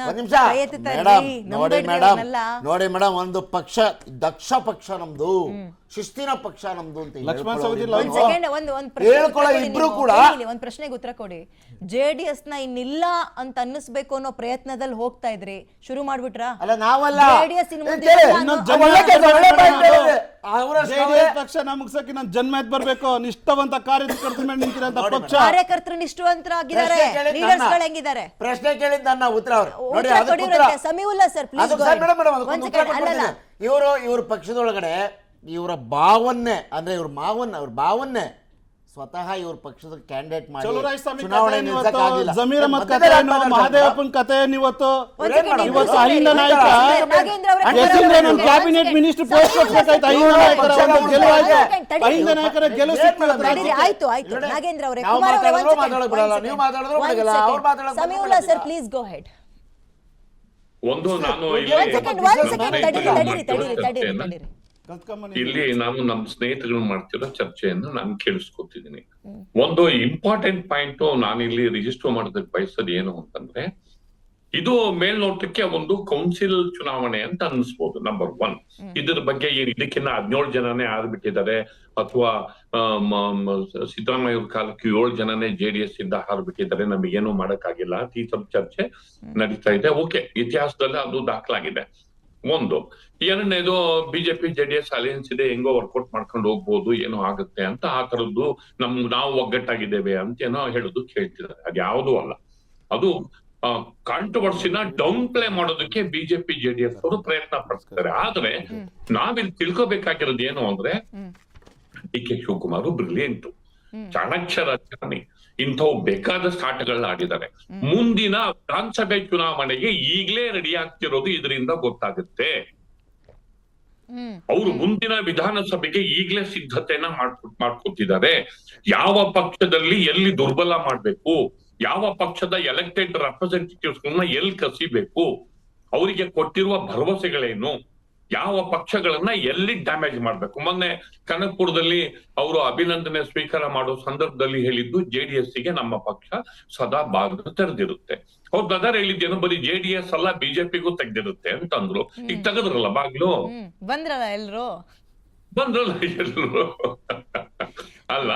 ಹಿಂಗಾಗಿ ಅವರು ಈ ಎರಡೂ ಪಕ್ಷಗಳು ಅಬ್ಸರ್ವ್ ಮಾಡ್ದಲೇ ಇರೋ ವಿಚಾರ ಏನು ಅಂದ್ರೆ, ಮುಂದಿನ 2 ವರ್ಷದ ಬಳಿಕ ನಡೆಯಲಿರುವ ಚುನಾವಣೆಗೆ ಡಿ ಕೆ ಶಿವಕುಮಾರ್ ಈಗಲೇ ಸಿದ್ಧತೆಗಳನ್ನ ಮಾಡ್ಕೊತಿದ್ದಾರೆ. ಆ ಸಿದ್ಧತೆ ಏನು ಅಂದ್ರೆ, ಪ್ರತಿಪಕ್ಷಗಳನ್ನ ವೀಕ್ ಮಾಡೋದು. ಪ್ರತಿಪಕ್ಷಗಳನ್ನ ವೀಕ್ ಮಾಡೋದು. ಸ್ಪೆಸಿಫಿಕ್ ಆಗಿ ನಾನು ಒಂದು ಜೆಡಿಎಸ್ ಗೆ ಹೇಳೋದಕ್ಕೆ ಇಷ್ಟಪಡ್ತೀನಿ. ನೀವು ತುಂಬಾ ವ್ಯಾಲಿಡ್ ಪ್ರಶ್ನೆ ಕೇಳಿದ್ರು ವಿದ್ಯಾ. ಒಂದು, ಜೆಡಿಎಸ್ ಗೆ ದಕ್ಕಿದ್ದೇನು ಅವಾಗಲೇ ಕೇಳಿದ್ರೆ ಅವರು ನಾಗೇಂದ್ರ ಅವರು ಏನೋ ಬೇರೆ ಬೇರೆ ಕಡೆ ಹುಟ್ಟೋದ್ರು. ಜೆಡಿಎಸ್ ಮೈತ್ರಿ ಮಾಡ್ಕೊಂಡ್ರೆ ಸರಿ, ನಿಮಗೆ ಏನ್ ದಕ್ತು? ದೇವೇಗೌಡ ದಕ್ತಾ? ಇಲ್ಲ. ಕುಮಾರಸ್ವಾಮಿ ಅವರು ಸೆಂಟ್ರಲ್ ಮಿನಿಸ್ಟರ್ ಆದ್ರು. ಈಗ ಚುನಾವಣೆಯಲ್ಲಿ ಮೈತ್ರಿನಲ್ಲಿ ವೋಟ್ ದಕ್ತಾ? ಇಲ್ಲ. ಜೆಡಿಎಸ್ ಪಕ್ಷ ಮೈತ್ರಿ ಬಿಜೆಪಿ ಜೊತೆ ಮಾಡ್ಕೊಳ್ಳೋದು ಓಕೆ, ಅವ್ರ ಪಾರ್ಟಿಗೆ ಬಿಟ್ಟಂತಹ ವಿಚಾರ. ಅದು ಯಾವ ರೀತಿ ಸ್ಟ್ರಾಟಜಿ ವರ್ಕೌಟ್ ಮಾಡ್ಕೊತಾರೋ ಗೊತ್ತಿಲ್ಲ. JDS as A party individual ಆಗಿ ಪ್ರಾಪರ್ ಆಗಿ ಆರ್ಗನೈಸ್ ಮಾಡದೆ ಹೋದ್ರೆ, ಅವ್ರ MLAs ಅನ್ನು ಸರಿಯಾಗಿ ಇಟ್ಕೊಳ್ದೆ ಹೋದ್ರೆ, ಅವ್ರ ಕಾರ್ಯಕರ್ತರನ್ನ ಎಕ್ಸ್ಟೆನ್ಸಿವ್ ಆಗಿ ಥ್ರೂ ಔಟ್ ಅಟ್ಲೀಸ್ಟ್ ಹಳೆ ಮೈಸೂರಲ್ಲಿ ಅವರ ನೆಲೆಗಳನ್ನ ಚಳವಳಿ ಮೂಲಕ ಮಾಡ್ತಾರೋ, ರಾಜಕೀಯ ತಂತ್ರಗಾರಿಕೆ ಮೂಲಕ ಮಾಡ್ತಾರೋ, ಅಥವಾ ಒಂದು ದೊಡ್ಡ ಕ್ಯಾಂಪೇನ್ ಮೂಲಕ ಮಾಡ್ತಾರೋ, ಬಿಗಿಪಡಿಸ್ಕೊಳ್ದೆ ಹೋದ್ರೆ ಆ ಪಕ್ಷ ದಿನಗಳಲ್ಲಿ ರಾಜಕೀಯವಾಗಿ ಬಿಕ್ಕಟ್ಟಿಗೆ ಸಿಲುಕುವ ಸೂಚನೆ ಈ ಫಲಿತಾಂಶದಿಂದ ಗೊತ್ತಾಗುತ್ತೆ. Correct correct correct. ಇದಕ್ಕೆ ಮುಖ್ಯವಾದ ಕಾರಣ ಏನು ಅಂತಂದ್ರೆ, ಜೆಡಿಎಸ್ ಇಂದ ದಕ್ಕಿದ್ದು, ಬಿಜೆಪಿಯಿಂದ ಅವ್ರಿಗೆ ದಕ್ಕಿದ್ ಏನಿದೆ ಅನ್ನೋದು ಒಂದು ಪ್ರಶ್ನೆನೆ. Most important JDS point of view ಇಂದ ಚರ್ಚೆ ಆಗ್ಬೇಕಾಗಿರೋದು ಇದೆ. ಹೀಗಾಗಿ ಏನ್ ಸಿಕ್ತು, ಎಷ್ಟ್ ಕಳ್ಕೊಂಡ್ರಿ ಅಂತ ಬರ್ತೀನಿ ಸರ್. ಅದಕ್ಕಿಂತ ಮುಂಚೆ ನಾನು ಬಿಜೆಪಿ ಅವ್ರನ್ನ ಒಂದ್ ಕೇಳ್ಬೇಕು. ಲೀಡರ್ಶಿಪ್, ಕ್ವಾಲಿಟಿ ಲೀಡರ್ಶಿಪ್ ಇಲ್ಲ ಅನ್ನೋದನ್ನ ಮತ್ತೆ ಮತ್ತೆ ಮತ್ತೆ ಕಳೆದ 3 ವರ್ಷಗಳಲ್ಲಿ ಪ್ರೂವ್ ಮಾಡ್ಕೊ ಬರ್ತಾ ಇದ್ದೀರಿ. ಇಲ್ಲಾಂದ್ರೆ ಚೇಂಜ್ ಮಾಡ್ರಿ, ಇಲ್ಲಾಂದ್ರೆ ಅವ್ರೆ ಅಂತ ಮುಂದುವರಿಸ್ಬೇಕು. ಇಲ್ಲಾಂದ್ರೆ ಏನಾಗುತ್ತೆ ಹೇಳಿ, ಹಿಂಗ ಸೋಲನ್ನು ಅನುಭವಿಸ್ತೀರಿ, ಮುಖಭಂಗ ಆಗುತ್ತೆ. ನೋಡಿ, ನಾನು ಆಗ್ಲೇ ಹೇಳ್ದೆ, ವೆರಿ ಫಸ್ಟ್ ಪಾಯಿಂಟ್ ನಾನು ಕ್ಲಿಯರ್ ಮಾಡಿದೆ. ಒಂದು ಚುನಾವಣೆಯಿಂದ ಒಬ್ಬ ಲೀಡರ್ನ ಇವರು ಲೀಡರ್ ಅಲ್ಲ, ಲೀಡರ್ ಹೌದು ಅಂತ ನಾವು ಅಳೆಯೋದಕ್ಕಾಗಲ್ಲ. ನೋಡಿ ಶಿವರಾಜ್ ಅವರೇ, ಈ 3 ವರ್ಷಗಳಲ್ಲಿ ಎಷ್ಟು ಹೋರಾಟಗಳನ್ನ ಅವ್ರನ್ನ ಮೈತ್ರಿ ಅಂತ ಮಾಡ್ಕೊಂಡ್ಮೇಲೆ ಲಾಜಿಕಲ್ ಎಂಡಿಗೆ ತಗೊಂಡೋಗಿ ನಿಲ್ಸಿದಿರಿ. ಸನ್ಮಾನ್ಯ ಸಿದ್ದರಾಮಯ್ಯ ಅವ್ರ ವಿರುದ್ಧ ಆರಂಭವಾದಂತ ಮೂಡ ಲಾಜಿಕಲ್ ಎಂಡಿಗೆ ಬಂತು, ಸೈಟ್ಗಳು ವಾಪಸ್ ಕೊಟ್ರು. ನನಗೆ 50 ಕೋಟಿ ದುಡ್ಡು ಕೊಡಿ ಅಂತ ಸನ್ಮಾನ್ಯ ಸಿದ್ದರಾಮಯ್ಯ ಅವ್ರು ಕೇಳ್ತಾ ಇದ್ದಾರೆ. ಲಾಜಿಕಲ್ ಎಂಡ್ ನೀವು ಕೇಳ್ತಾ ಇದ್ದೀರಾ, ಲಾಜಿಕಲ್ ಎಂಡಿಗೆ ಯಾವ್ದು ಬಂತು? ಶಾಸಕರಿದ್ದವರು ಯಾರ್ಯಾರು ಶಾಸಕರಿದ್ರಿ? ಮೈಸೂರಿನಲ್ಲಿ ಯಾರ್ಯಾರು ಶಾಸಕರಿದ್ರಿ? ಮೂಡ ಸಭೆಯಲ್ಲಿ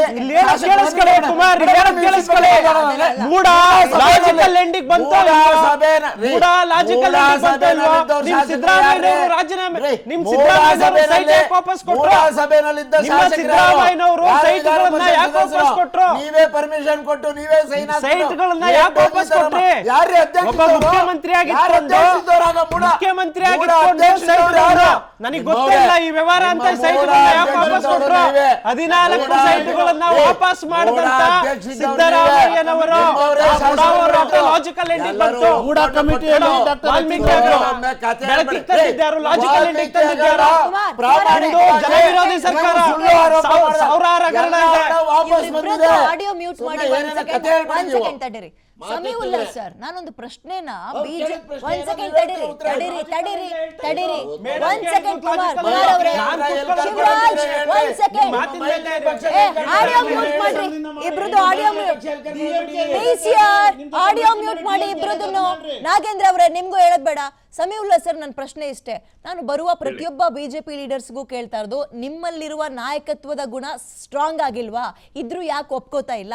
3 ವರ್ಷದಲ್ಲಿ ವಿರೋಧ ಪಕ್ಷದವರಾಗಿ ಇವರು ಯಾವ ಪ್ರಮಾಣದ ಹೋರಾಟಗಳನ್ನ ಮಾಡ್ಕೋಬಹುದಿತ್ತು, ಆಡಳಿತ ಪಕ್ಷಕ್ಕೆ ಹೆದರಿಸಬಹುದಿತ್ತು? ನಾನು ನಿಜವಾಗ್ಲೂ ಈ ಸಂದರ್ಭದಲ್ಲಿ ಹೇಳ್ತೀನಿ, ಕಾಂಗ್ರೆಸ್ ವಿರೋಧ ಪಕ್ಷದಲ್ಲಿ ಕೂತಾಗ ಅವರ ತಾಕತ್ತೆ ಬೇರೆ ಇತ್ತು, ಅವ್ರ ಗತ್ತೆ ಬೇರೆ ಇತ್ತು. ಯಾವುದು ಬೇಡ, ಮೇಕೆದಾಟು ತಗೊಳ್ರಿ, ಕರೋನಾ ಟೈಮಲ್ಲಿ ಪಾದಯಾತ್ರೆ ಅಂತ ಮಾಡಿದ್ರು, ಆ ಒಗ್ಗಟ್ಟು ಪ್ರದರ್ಶನ ಮಾಡಿದ್ರು. ಅಂತದ್ದು ಒಂದೇ ಒಂದು ಗುಣನೂ ಲಕ್ಷಣನೂ ಈ ಬಿಜೆಪಿ ಕಳೆದ 3 ವರ್ಷದಲ್ಲಿ ಕಾಣಿಸ್ತಾ ಇಲ್ಲ ಅಲ್ವಾ ಸರ್? ಹಮೇ ರಾಂಗ್? ಹೌದು, ನಿಜ. ತುಂಬಾ ಚೆನ್ನಾಗಿದೆ ಈ ಪ್ರಶ್ನೆ, ಇದು ಸರಿ ಅದು ಹೇಳಿದ್ದು. ಈಗ ಈ ಪರಿಸ್ಥಿತಿ ಈಗ ಲಾಜಿಕಲ್ಲಿ ಎಂಡಿಗೆ ಯಾವುದೇ ಹೋರಾಟವನ್ನ ತಾರ್ಕಿಕ ಹಂತಕ್ಕೆ ಕೊಂಡೊಯ್ಯಲಾಗದಂತಹ ಪ್ರತಿಪಕ್ಷ, ಅದರಲ್ಲೂ ಬಿಜೆಪಿಯ ಒಂದು ಅದನ್ನೇನು ನೀವು ಬಿಜೆಪಿಯ ದೌರ್ಬಲ್ಯನೋ ನಿರ್ಲಕ್ಷ್ಯನೋ ಅಥವಾ ಸಾಧ್ಯ ಆಗದೆ ಇರೋದು, ಅದೇನ್ ಕರ್ಕೊಳ್ಳಿ.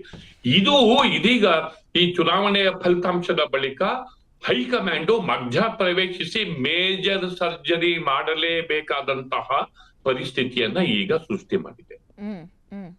ಮೇಜರ್ ಸರ್ಜರಿಗೆ ಬಿಜೆಪಿನಲ್ಲಿ ಇದೀಗ ಕಾಲ ಪಕ್ವಾಗಿದೆ.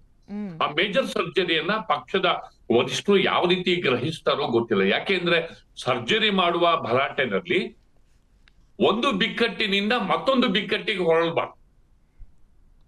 ಈಗ ವಿಜೇಂದ್ರ ಅವ್ರ ಗುಂಪು, ಅವರ ವಿರೋಧಿ ಗುಂಪು ಅದಕ್ಕೆ ಮಣೆ ಹಾಕಿ ಆ ನಂತರ ವಿಜೇಂದ್ರ ಅವರಿಗೆ ಏನಾದ್ರು ಒಂದು ವೇಳೆ ರಿಪ್ಲೇಸ್ ಮಾಡೋದು, ಅಥವಾ ಇನ್ನೊಬ್ರು ವಿಜೇಂದ್ರನೇ ಅಂತಲ್ಲ ಇನ್ನೊಬ್ರನ್ನ ಯಾರನ್ನಾದ್ರೂ ರಿಪ್ಲೇಸ್ ಮಾಡುವಂತ ಪರಿಸ್ಥಿತಿ ಬಂದ್ರೆ, ರಿಪ್ಲೇಸು ಬೇಡ, ಹೊಣೆಗಾರಿಕೆಯನ್ನ ಫಿಕ್ಸ್ ಮಾಡುವಂತ ಪರಿಸ್ಥಿತಿ ಬಂದ್ರೆ ಮತ್ತೆ ಅದರಿಂದ ಭಿನ್ನಮತ ಉಂಟಾಗ್ಬಾರ್ದು. ಹಿಂಗಾಗಿ ಇದು ಒಂದು ದೊಡ್ಡ ಸವಾಲೇ. ಬಿಜೆಪಿಯ ಆಂತರಿಕ ಗೊಂದಲವನ್ನ ಸರಿಪಡಿಸೋದು ವರಿಷ್ಠರಿಗೆ ಒಂದು ಸವಾಲೇ ಆಗಿದೆ. ಆದ್ರೆ ಬಿಜೆಪಿಯ ಹೈಕಮಾಂಡ್ ಮಧ್ಯಪ್ರವೇಶ ಮಾಡೋದು ಅನಿವಾರ್ಯ. ರಾಜ್ಯ ಬಿಜೆಪಿಗೆ ಕಾಯಕಲ್ಪ ಮಾಡೋದು ನಿರ್ಲಕ್ಷ್ಯ ತೋರಿಸ್ತಾ ಇದೆ ಹೈಕಮಾಂಡ್ ರಾಜ್ಯ ಬಿಜೆಪಿ ಅವರಿಗೆ ಅಂತ ಅನ್ಸುತ್ತೆ ನಿಮ್ಗೆ? ನಿರ್ಲಕ್ಷ್ಯ ಏನ್ ತೋರಿಸ್ತಾ ಇಲ್ಲ ಅವರು. ಈಗ ವಿಜೇಂದ್ರ ಹೊಸ ತಲೆಮಾರಿನ ನಾಯಕ, ಯಂಗ್ ಜನರೇಷನ್ ನಾಯಕ, ಅವರಿಗೆ ಜವಾಬ್ದಾರಿಯನ್ನ ಕೊಟ್ಟಿದ್ದಾರೆ. ಅವರು ಪಾರ್ಟಿನಲ್ಲಿ ಆರ್ಗನೈಸ್ ಮಾಡ್ಕೊಂಡು ಎಲ್ಲ ಕಡೆ ರ್ಯಾಲಿಗಳು ಮಾಡ್ಕೊಂಡು ಪಾದಯಾತ್ರೆಯನ್ನು ಮಾಡಿದ್ರು. ಅವರು ಅದನ್ನ ಮಾಡ್ಕೊಂಡು ಹೋಗ್ತಿದ್ದಾರೆ. ಮತ್ತು ಈಗ ಶಾಸಕರ ಈ ಒಂದು ಕೌನ್ಸಿಲ್ ಚುನಾವಣೆಯಲ್ಲಿ ಆಗಿರುವಂತಹ ಹಿನ್ನಡೆ ಅವರಿಗೆ ಅವರ ನಾಯಕತ್ವಕ್ಕೆ ಇದೀಗ ಬಿಕ್ಕಟ್ಟಿಗೆ ಸಿಲುಕಿಸಿದೆ. ಇದಕ್ಕೆ ಹೊಣೆ ಯಾರು? ಸಮೀವುಲ್ಲಾ ಸರ್, ಇಲ್ಲಿ ಪ್ರಶ್ನೆ ವಿರೋಧ ಪಕ್ಷದವರು ಹೊಣೆ ಆಗ್ತಾರೋ ಅಥವಾ ಶಾಸಕಾಂಗ ಪಕ್ಷದ ನಾಯಕರು ಹೊಣೆ ಆಗ್ತಾರೋ? ಯಾರಾದ್ರೂ ಹೊಣೆ ಆಗ್ಬೇಕಲ್ವಾ? ಅಕೌಂಟಬಿಲಿಟಿನ ಹೈಕಮಾಂಡ್ ಯಾರ ಮೇಲೆ ಫಿಕ್ಸ್ ಮಾಡುತ್ತೆ? ಕರೆಕ್ಟ್. 4-5 ಜನ ಅಡಿಗೆ ಭಟ್ರಾದ್ರೆ ಅಡಿಗೆ ಕುಲ್ಗೆಟ್ ಹೋಗುತ್ತೆ. ಅದಕ್ಕೆ ನಿದರ್ಶನವಾಗಿ ಇವ್ರು ಕಾಣಿಸ್ತಾ ಇದ್ದಾರೆ ವಿರೋಧ ಪಕ್ಷದಲ್ಲಿ ಬಿಜೆಪಿ. ನಂದು ಇನ್ನೊಂದು ಪ್ರಶ್ನೆ ನಾನು ಕೇಳಲೇಬೇಕು. 3 ವರ್ಷದಲ್ಲಿ ಇವರ ಹೋರಾಟ ಯಾವ ಪ್ರಮಾಣದಲ್ಲಿತ್ತು, ಯಾವುದನ್ನ ಲಾಜಿಕಲ್ ಎಂಡಿಗೆ ತಗೊಂಡೋದ್ರು ನನ್ಗಂತೂ ಗೊತ್ತಿಲ್ಲ ಬಿಜೆಪಿ ಅವರು. ಬಟ್ ಈಗ ಒಂದು ಒಳ್ಳೆ ಅಸ್ತ್ರ ಸಿಕ್ಕಿದೆ, ಬಿಡದಿ ಬಡದಾಟ. ರೈತರು ಅಳ್ತಾ ಇದ್ದಾರೆ, ಕಣ್ಣೀರು ಹಾಕ್ತಾ ಇದ್ದಾರೆ. ಅದನ್ನ ಎನ್ಕ್ಯಾಶ್ ಮಾಡ್ಕೊಂಡು ಇವರು ವಿರೋಧ ಪಕ್ಷದವ್ರು ನಾವು ಇದೀವಿ, ಕಳ್ದೋಗಿಲ್ಲ ಕರ್ನಾಟಕದಲ್ಲಿ, ನಿಮ್ ಪರ ಇದೀವಿ ಅಂತ ರೈತರು ಮನವೊಲಿಸ್ಬೋದು. ಅದನ್ನಾದ್ರೂ ಮಾಡ್ತಾರ? ಇಲ್ಲ, ಹೋಗ್ತಾರೆ ನಾವು ಹೋರಾಟ ಪಾದಯಾತ್ರೆ ಮಾಡ್ತೀವಿ. ಪಾದಯಾತ್ರೆಯಿಂದ ಏನ್ ಸಿಗುತ್ತೆ ಸರ್? ರೈತರ ಮನೆ ಬಾಗ್ಲಿಗೆ ಹೋಗೋಣ, ಕೇಳೋಣ, ನಿಂತ್ಕೊಳ್ಳೋಣ. ವಿರೋಧ ಪಕ್ಷದವ್ರು ಬರ್ತಾ ಇದ್ದಾರೆ ಅಂದ್ರೆ ಆಡಳಿತ ಪಕ್ಷದವರಿಗೆ ಬೆವರಿಳಿಸ್ಬೇಕು. ಬಟ್ ಆಡಳಿತ ಪಕ್ಷದವ್ರಿಗೆ ಹೆಂಗಾಗತ್ತೆ ಗೊತ್ತಾ? ಹಿಂಗ್ ಮೈ ಮೇಲೆ ಹಿಂಗ್ ಕೊಡಕೊಂಡು ಹೋಗ್ತಾ ಇದ್ದಾರೆ. ಇವ್ರನ್ನ ಕ್ಯಾರೆ ಅಂತ ಇಲ್ಲ. ವೀಕ್ ಆಗ್ತಾ ಇರೋದು ಯಾರು ಸರ್? ಅವ್ರು ಸ್ಟ್ರಾಂಗ್ ಇದಾರೆ ಅಂತನಾ, ಅಥವಾ ಇವ್ರ ಕೈಲಿ ಆಗ್ತಾ ಇಲ್ಲ ಇಲ್ಲಿ ವಿರೋಧ ಪಕ್ಷದವ್ರಿಗೆ ಅಂತನಾ? ಬರ್ತೀನಿ ರೀ ನಾನು. ಸಮೀವುಲ್ಲಾ ಸರ್, ಹೇಳಿ. ನಾನು ಹೇಳ್ಬೇಕಾ? ಹಾ. ಒಂದು ನಿಜ ಇದು. ಅಂದ್ರೆ ಪರಿಷತ್ ಚುನಾವಣೆ ಮುಗಿದ ಕತೆ ಮುಗಿತು. ಜನರ ನಡುವಿನ ರಾಜಕಾರಣಕ್ಕೆ ಪ್ರತಿಪಕ್ಷಗಳು ನಡೆಸಿರುವ ಸಿದ್ಧತೆಗಳು ಏನು ಅನ್ನೋ ಪ್ರಶ್ನೆಯನ್ನ ನೀವು ಮುಖ್ಯವಾಗಿ ಇದನ್ನ ಹೇಳಿದ್ರಿ. ಕರೆಕ್ಟ್. ಅದು ಇಲ್ಲಿ ಈ ವಿಚಾರದಲ್ಲೂ ಕೂಡ ಈಗ ಬಿಡದಿ ಜನರ ಹೋರಾಟದ ವಿಚಾರದಲ್ಲೂ ಕೂಡ ಅವರು ಧ್ವನಿ ದುರ್ಬಲ ಆಗಿದೆ, ಪ್ರತಿಪಕ್ಷಗಳ ಧ್ವನಿ ದುರ್ಬಲ ಆಗಿದೆ. ಯಾಕೆಂದ್ರೆ ನಾವು ಸೀರೀಸ್ ಆಫ್ ಇನ್ಸಿಡೆಂಟ್ಸ್ ನ ಗಮನ ವಹಿಸ್ಕೊಂಡು ನಾವು ಗಮನದಲ್ಲಿ ನೋಡಿದಾಗ ಬಿಡದಿ ಘಟನೆಯ ಮೂಲ ಈ ಪ್ರತಿಪಕ್ಷಗಳನ್ನ ಹಾಂಟ್ ಮಾಡ್ತಾ ಇದೆ. ಕರೆಕ್ಟ್. ಪ್ರತಿಪಕ್ಷಗಳನ್ನ ಹಾಂಟ್ ಮಾಡ್ತಿದೆ. ಗಟ್ಟಿ ಧ್ವನಿನಲ್ಲಿ ರೈತರ ಪರ ನಿಂತು ನಾವು ನಿಮ್ಮ ಜೊತೆಗೆ ಗಟ್ಟಿಯಾಗಿದ್ದೇವೆ, ಹೋಗ್ತಾರೆ ಒಂದು ರೇಷ್ಮೆ ಸಾಗಾಣಿಕೆ ಕೇಂದ್ರಕ್ಕೆ ಭೇಟಿ ಕೊಡ್ತಾರೆ, ನನ್ ಜೊತೆಗೆ ಇದೀವಿ ಅಂತ ಬರ್ತಾರೆ. ಸರಿ, ನೀವು ಆವಾಗ್ಲೇ ಒಂದು ಸರಿಯಾದ ಶಬ್ದವನ್ನ ಬಳಸಿದ್ರಿ, ಲಾಜಿಕಲ್ ಎಂಡಿಗೆ ತೆಗೆದುಕೊಂಡು ಹೋಗುವಂತಹ ಸ್ಟ್ರಾಟಜಿನ ಎರಡು ಪಕ್ಷಗಳು ಕುತ್ಕೊಂಡು ಬಿಡದಿ ಹೋರಾಟದ ಬಗ್ಗೆ ಚರ್ಚೆ ನಡೆಸಿದಾರ? ಇಲ್ಲ. ದೇವೇಗೌಡರು, ಕುಮಾರಸ್ವಾಮಿ, ವಿಜಯೇಂದ್ರ, ಅಶೋಕ್, ಚಲವಾದಿ ನಾರಾಯಣ ಸ್ವಾಮಿ ಎಲ್ಲ ಒಟ್ಟಿಗೆ ಕುತ್ಕೋಬೇಕು. ಆಯ್ತು, ಎಲ್ಲ ಒಟ್ಟಿಗೆ ಕುತ್ಕೋಬೇಕು. ಏನೋ ಅವಾಗೇನೋ ಡಿಸಿಷನ್ ತಗೊಂಡ್ರು, ಅದೇನೋ ಅದಾಯ್ತು, ಅದು ಆ ಸರ್ಕಾರಗಳ ಕತೆ ಮುಗಿತು. ಮುಂದೇನೋ ಅಂತ ಹೇಳೋದಕ್ಕೆ ಜಾಯಿಂಟ್ ಸಿಂಪಲ್ ಸ್ಟ್ರಾಟಜಿ ನನಗನ್ಸಿದ್ದು ವಿರೋಧ ಪಕ್ಷದ ಪರಿಸ್ಥಿತಿ ಈಗ ಇವರ ನಾಯಕತ್ವದಿಂದ ಇವರನ್ನ ಸಂಘಟಿತರನ್ನಾಗಿ ಮಾಡಕ್ಕಾಗಲ್ಲ. ವಿರೋಧ ಪಕ್ಷ ಇದೆ ಅಂತ ಅನ್ನಿಸ್ಕೊಳ್ಳಕ್ಕೆ ಬಿಡದಿ ಹೋರಾಟ ಏನಿದೆ ತುಂಬಾ ಒಳ್ಳೆ ಕಂಟೆಂಟ್ ಸಿಕ್ಕಿದೆ. ಜನರು ಪರ ನಿಂತ್ಕೊಂಡ್ರೆ ಇಡೀ ರಾಜ್ಯ ಅವ್ರ ಕಡೆ ತಿರುಗಿ ನೋಡುತ್ತೆ. ಬೇರೆ ಸಮಸ್ಯೆಗೂ ಇವ್ರನ್ನ ಅವರಾಗೆ ಕರೀತಾರೆ. ಈ ಹೋರಾಟವನ್ನ ಇವ್ರು ಎನ್ಕ್ಯಾಶ್ ಮಾಡ್ಕೋಬೇಕು, ರೈತರ ಪರ ನಿಂತ್ಕೋಬೇಕು. ಇಲ್ಲಾಂದ್ರೆ ಕಾಂಗ್ರೆಸ್ ನ ಕಂಟ್ರೋಲ್ ಮಾಡಕ್ ಆಗಲ್ಲ ಇವ್ರ ಕೈಲಿ. ಇವ್ರು ಮೈತ್ರಿ ಪಕ್ಷದ ಅದಕ್ಕೆ ಕುಮಾರಸ್ವಾಮಿ ಅವರು ಮಾಡಿದ ಪಾಪದ ಕೆಲಸಕ್ಕೆ ಇವರು ಸಪೋರ್ಟ್ ಮಾಡ್ತಾರ ಬಿಜೆಪಿ ಅವರು. ರೈತರು ಹೆಣ ಬಿದ್ರು ಪರವಾಗಿಲ್ವೇ? ನಾವು ಹೇಳ್ತಾ ಇದ್ದೇವೆ ಕುಮಾರಸ್ವಾಮಿ ಒಂದು ರಿಯಲ್ ಎಸ್ಟೇಟ್ ಅವ್ರು ತಗೊಂತಾ ಇದ್ದಾರೆ ಅಷ್ಟೇ. ಅವರು ಪರಿಹಾರ ಒಂದ್ ಸೆಕೆಂಡ್, ಇವ್ರ ತರ ಒಂದ್ ಸುಮ್ಮನೆ ಸೆಕೆಂಡ್. ಆಯ್ತು ಆಯ್ತು ರೀ ಕುಮಾರ್ ಅವರು ಅವ್ರೆ, ರೆಡ್ ಝೋನ್ ತಡೀರಿ, ಹಾಕಿದ್ದಾರೆ ಇವ್ರು ಒಳ್ಳೆಯವರಾಗಿ ರೆಡ್ ಒಂದ್ ಝೋನ್ ಸೆಕೆಂಡ್ ತಡೀರಿ. ರೆಡ್ ಝೋನ್ ಯಾಕೆ ತಂದಿದ್ರು? ತಡೀರಿ, ಕೇಳಿಸ್ಕೊಳ್ಳಿ. ರೆಡ್ ಝೋನ್ ಯಾಕೆ ತಂದಿದ್ರು? ನಮ್ಮೇಲೆ ಕೂದೆ ಕೂರಿಸ್ತಾರೆ. ಬಂದಿದ್ದಾರಲ್ಲ ಮೊನ್ನೆ ದೇವನಹಳ್ಳಿ ಹತ್ರ. ಅದ್ರ ಬಗ್ಗೆ ಏನ್ ಹೇಳ್ತಾರೆ? ನಾವು ಜಮೀನ್ ಕೊಡ್ತೀವಿ ಅಂತ ಮುಂದೆ ಬಂದಿದ್ದಾರೆ. ಅವರೇ ಪತ್ರಿಕಾಗೋಷ್ಠಿ ನಡೆಸಿದ್ದಾರೆ. ಕೇಳಿಸ್ಕೊಳ್ರಿ ಇಲ್ಲಿ 30% ಅವ್ರು ಹೇಳಿದ್ರು ನಾವು 50% ಅನ್ನಕ್ಕೆ ಅವ್ರ ಅಪ್ಪನ ಮನೆ ಜಾಗ ಯಾರು ಬೆಲೆ ಕಟ್ಟಕ್ಕೆ? ನಾನ್ ಕೊಡಲ್ಲ ನನ್ನ ಮನೆ ಭೂಮಿ ನನಗೆ ಬೆಲೆ ಕಟ್ಟಕ್ಕೆ ನೀವು ಯಾರು ಅದನ್ನ ರಾಜ್ಯದ ಒಂದು ಅಭಿವೃದ್ಧಿ ಚಟುವಟಿಕೆಗಳು ಮಾಡಬೇಕು ಅಂತಂದ್ರೆ ಅದಕ್ಕೆ ಕಾರಣೀಭೂತರಾದವರು ಎಚ್ ಡಿ ಕುಮಾರಸ್ವಾಮಿ ಅವರು. ಮರಣ ಶಾಸನ ಬರೆದವರು ನಾಶ ಮಾಡಿದವರು ಇವರೇ.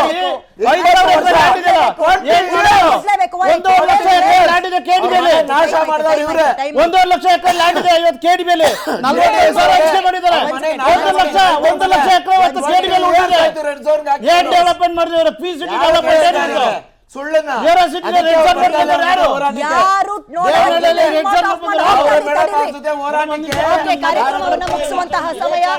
ಕಾರ್ಯಕ್ರಮವನ್ನ ಮುಗಿಸುವಂತಹ ಸಮಯ ಆಯ್ತು. ತಡೀರಿ, ಕಾರ್ಯಕ್ರಮ ಮುಗಿಸುವಂತಹ ಸಮಯ. ಅಲ್ಲಿ ರೈತರು ಭೂಮಿಗೆ ಬೆಲೆ ಕಟ್ತೀವಿ ಅಂತ ಹೋಗ್ತೀರಿ, ಇಲ್ಲಿ ಪರಿಷತ್ನಲ್ಲಿ MLA-ಗಳನ್ನ ದುಡ್ಡು ಕೊಟ್ಕೊಂಡು ಕೊಂಡ್ಕೊಳ್ತೀರಿ. ಇಂಥವ್ರು ನಮ್ ಕರ್ಮ ನಿಮ್ಮಂತವ್ರು ನಮಗೆ ಆಡಳಿತದಲ್ಲಿ ಇಟ್ಕೊಳಕ್ಕೆ. ನೋಡ್ತಾ ಇದ್ದೀಯ ವಿಸ್ತಾರ, ಇದು ನೇರ, ನಿಖರ ಮತ್ತು ಜನಪರ. Thank you.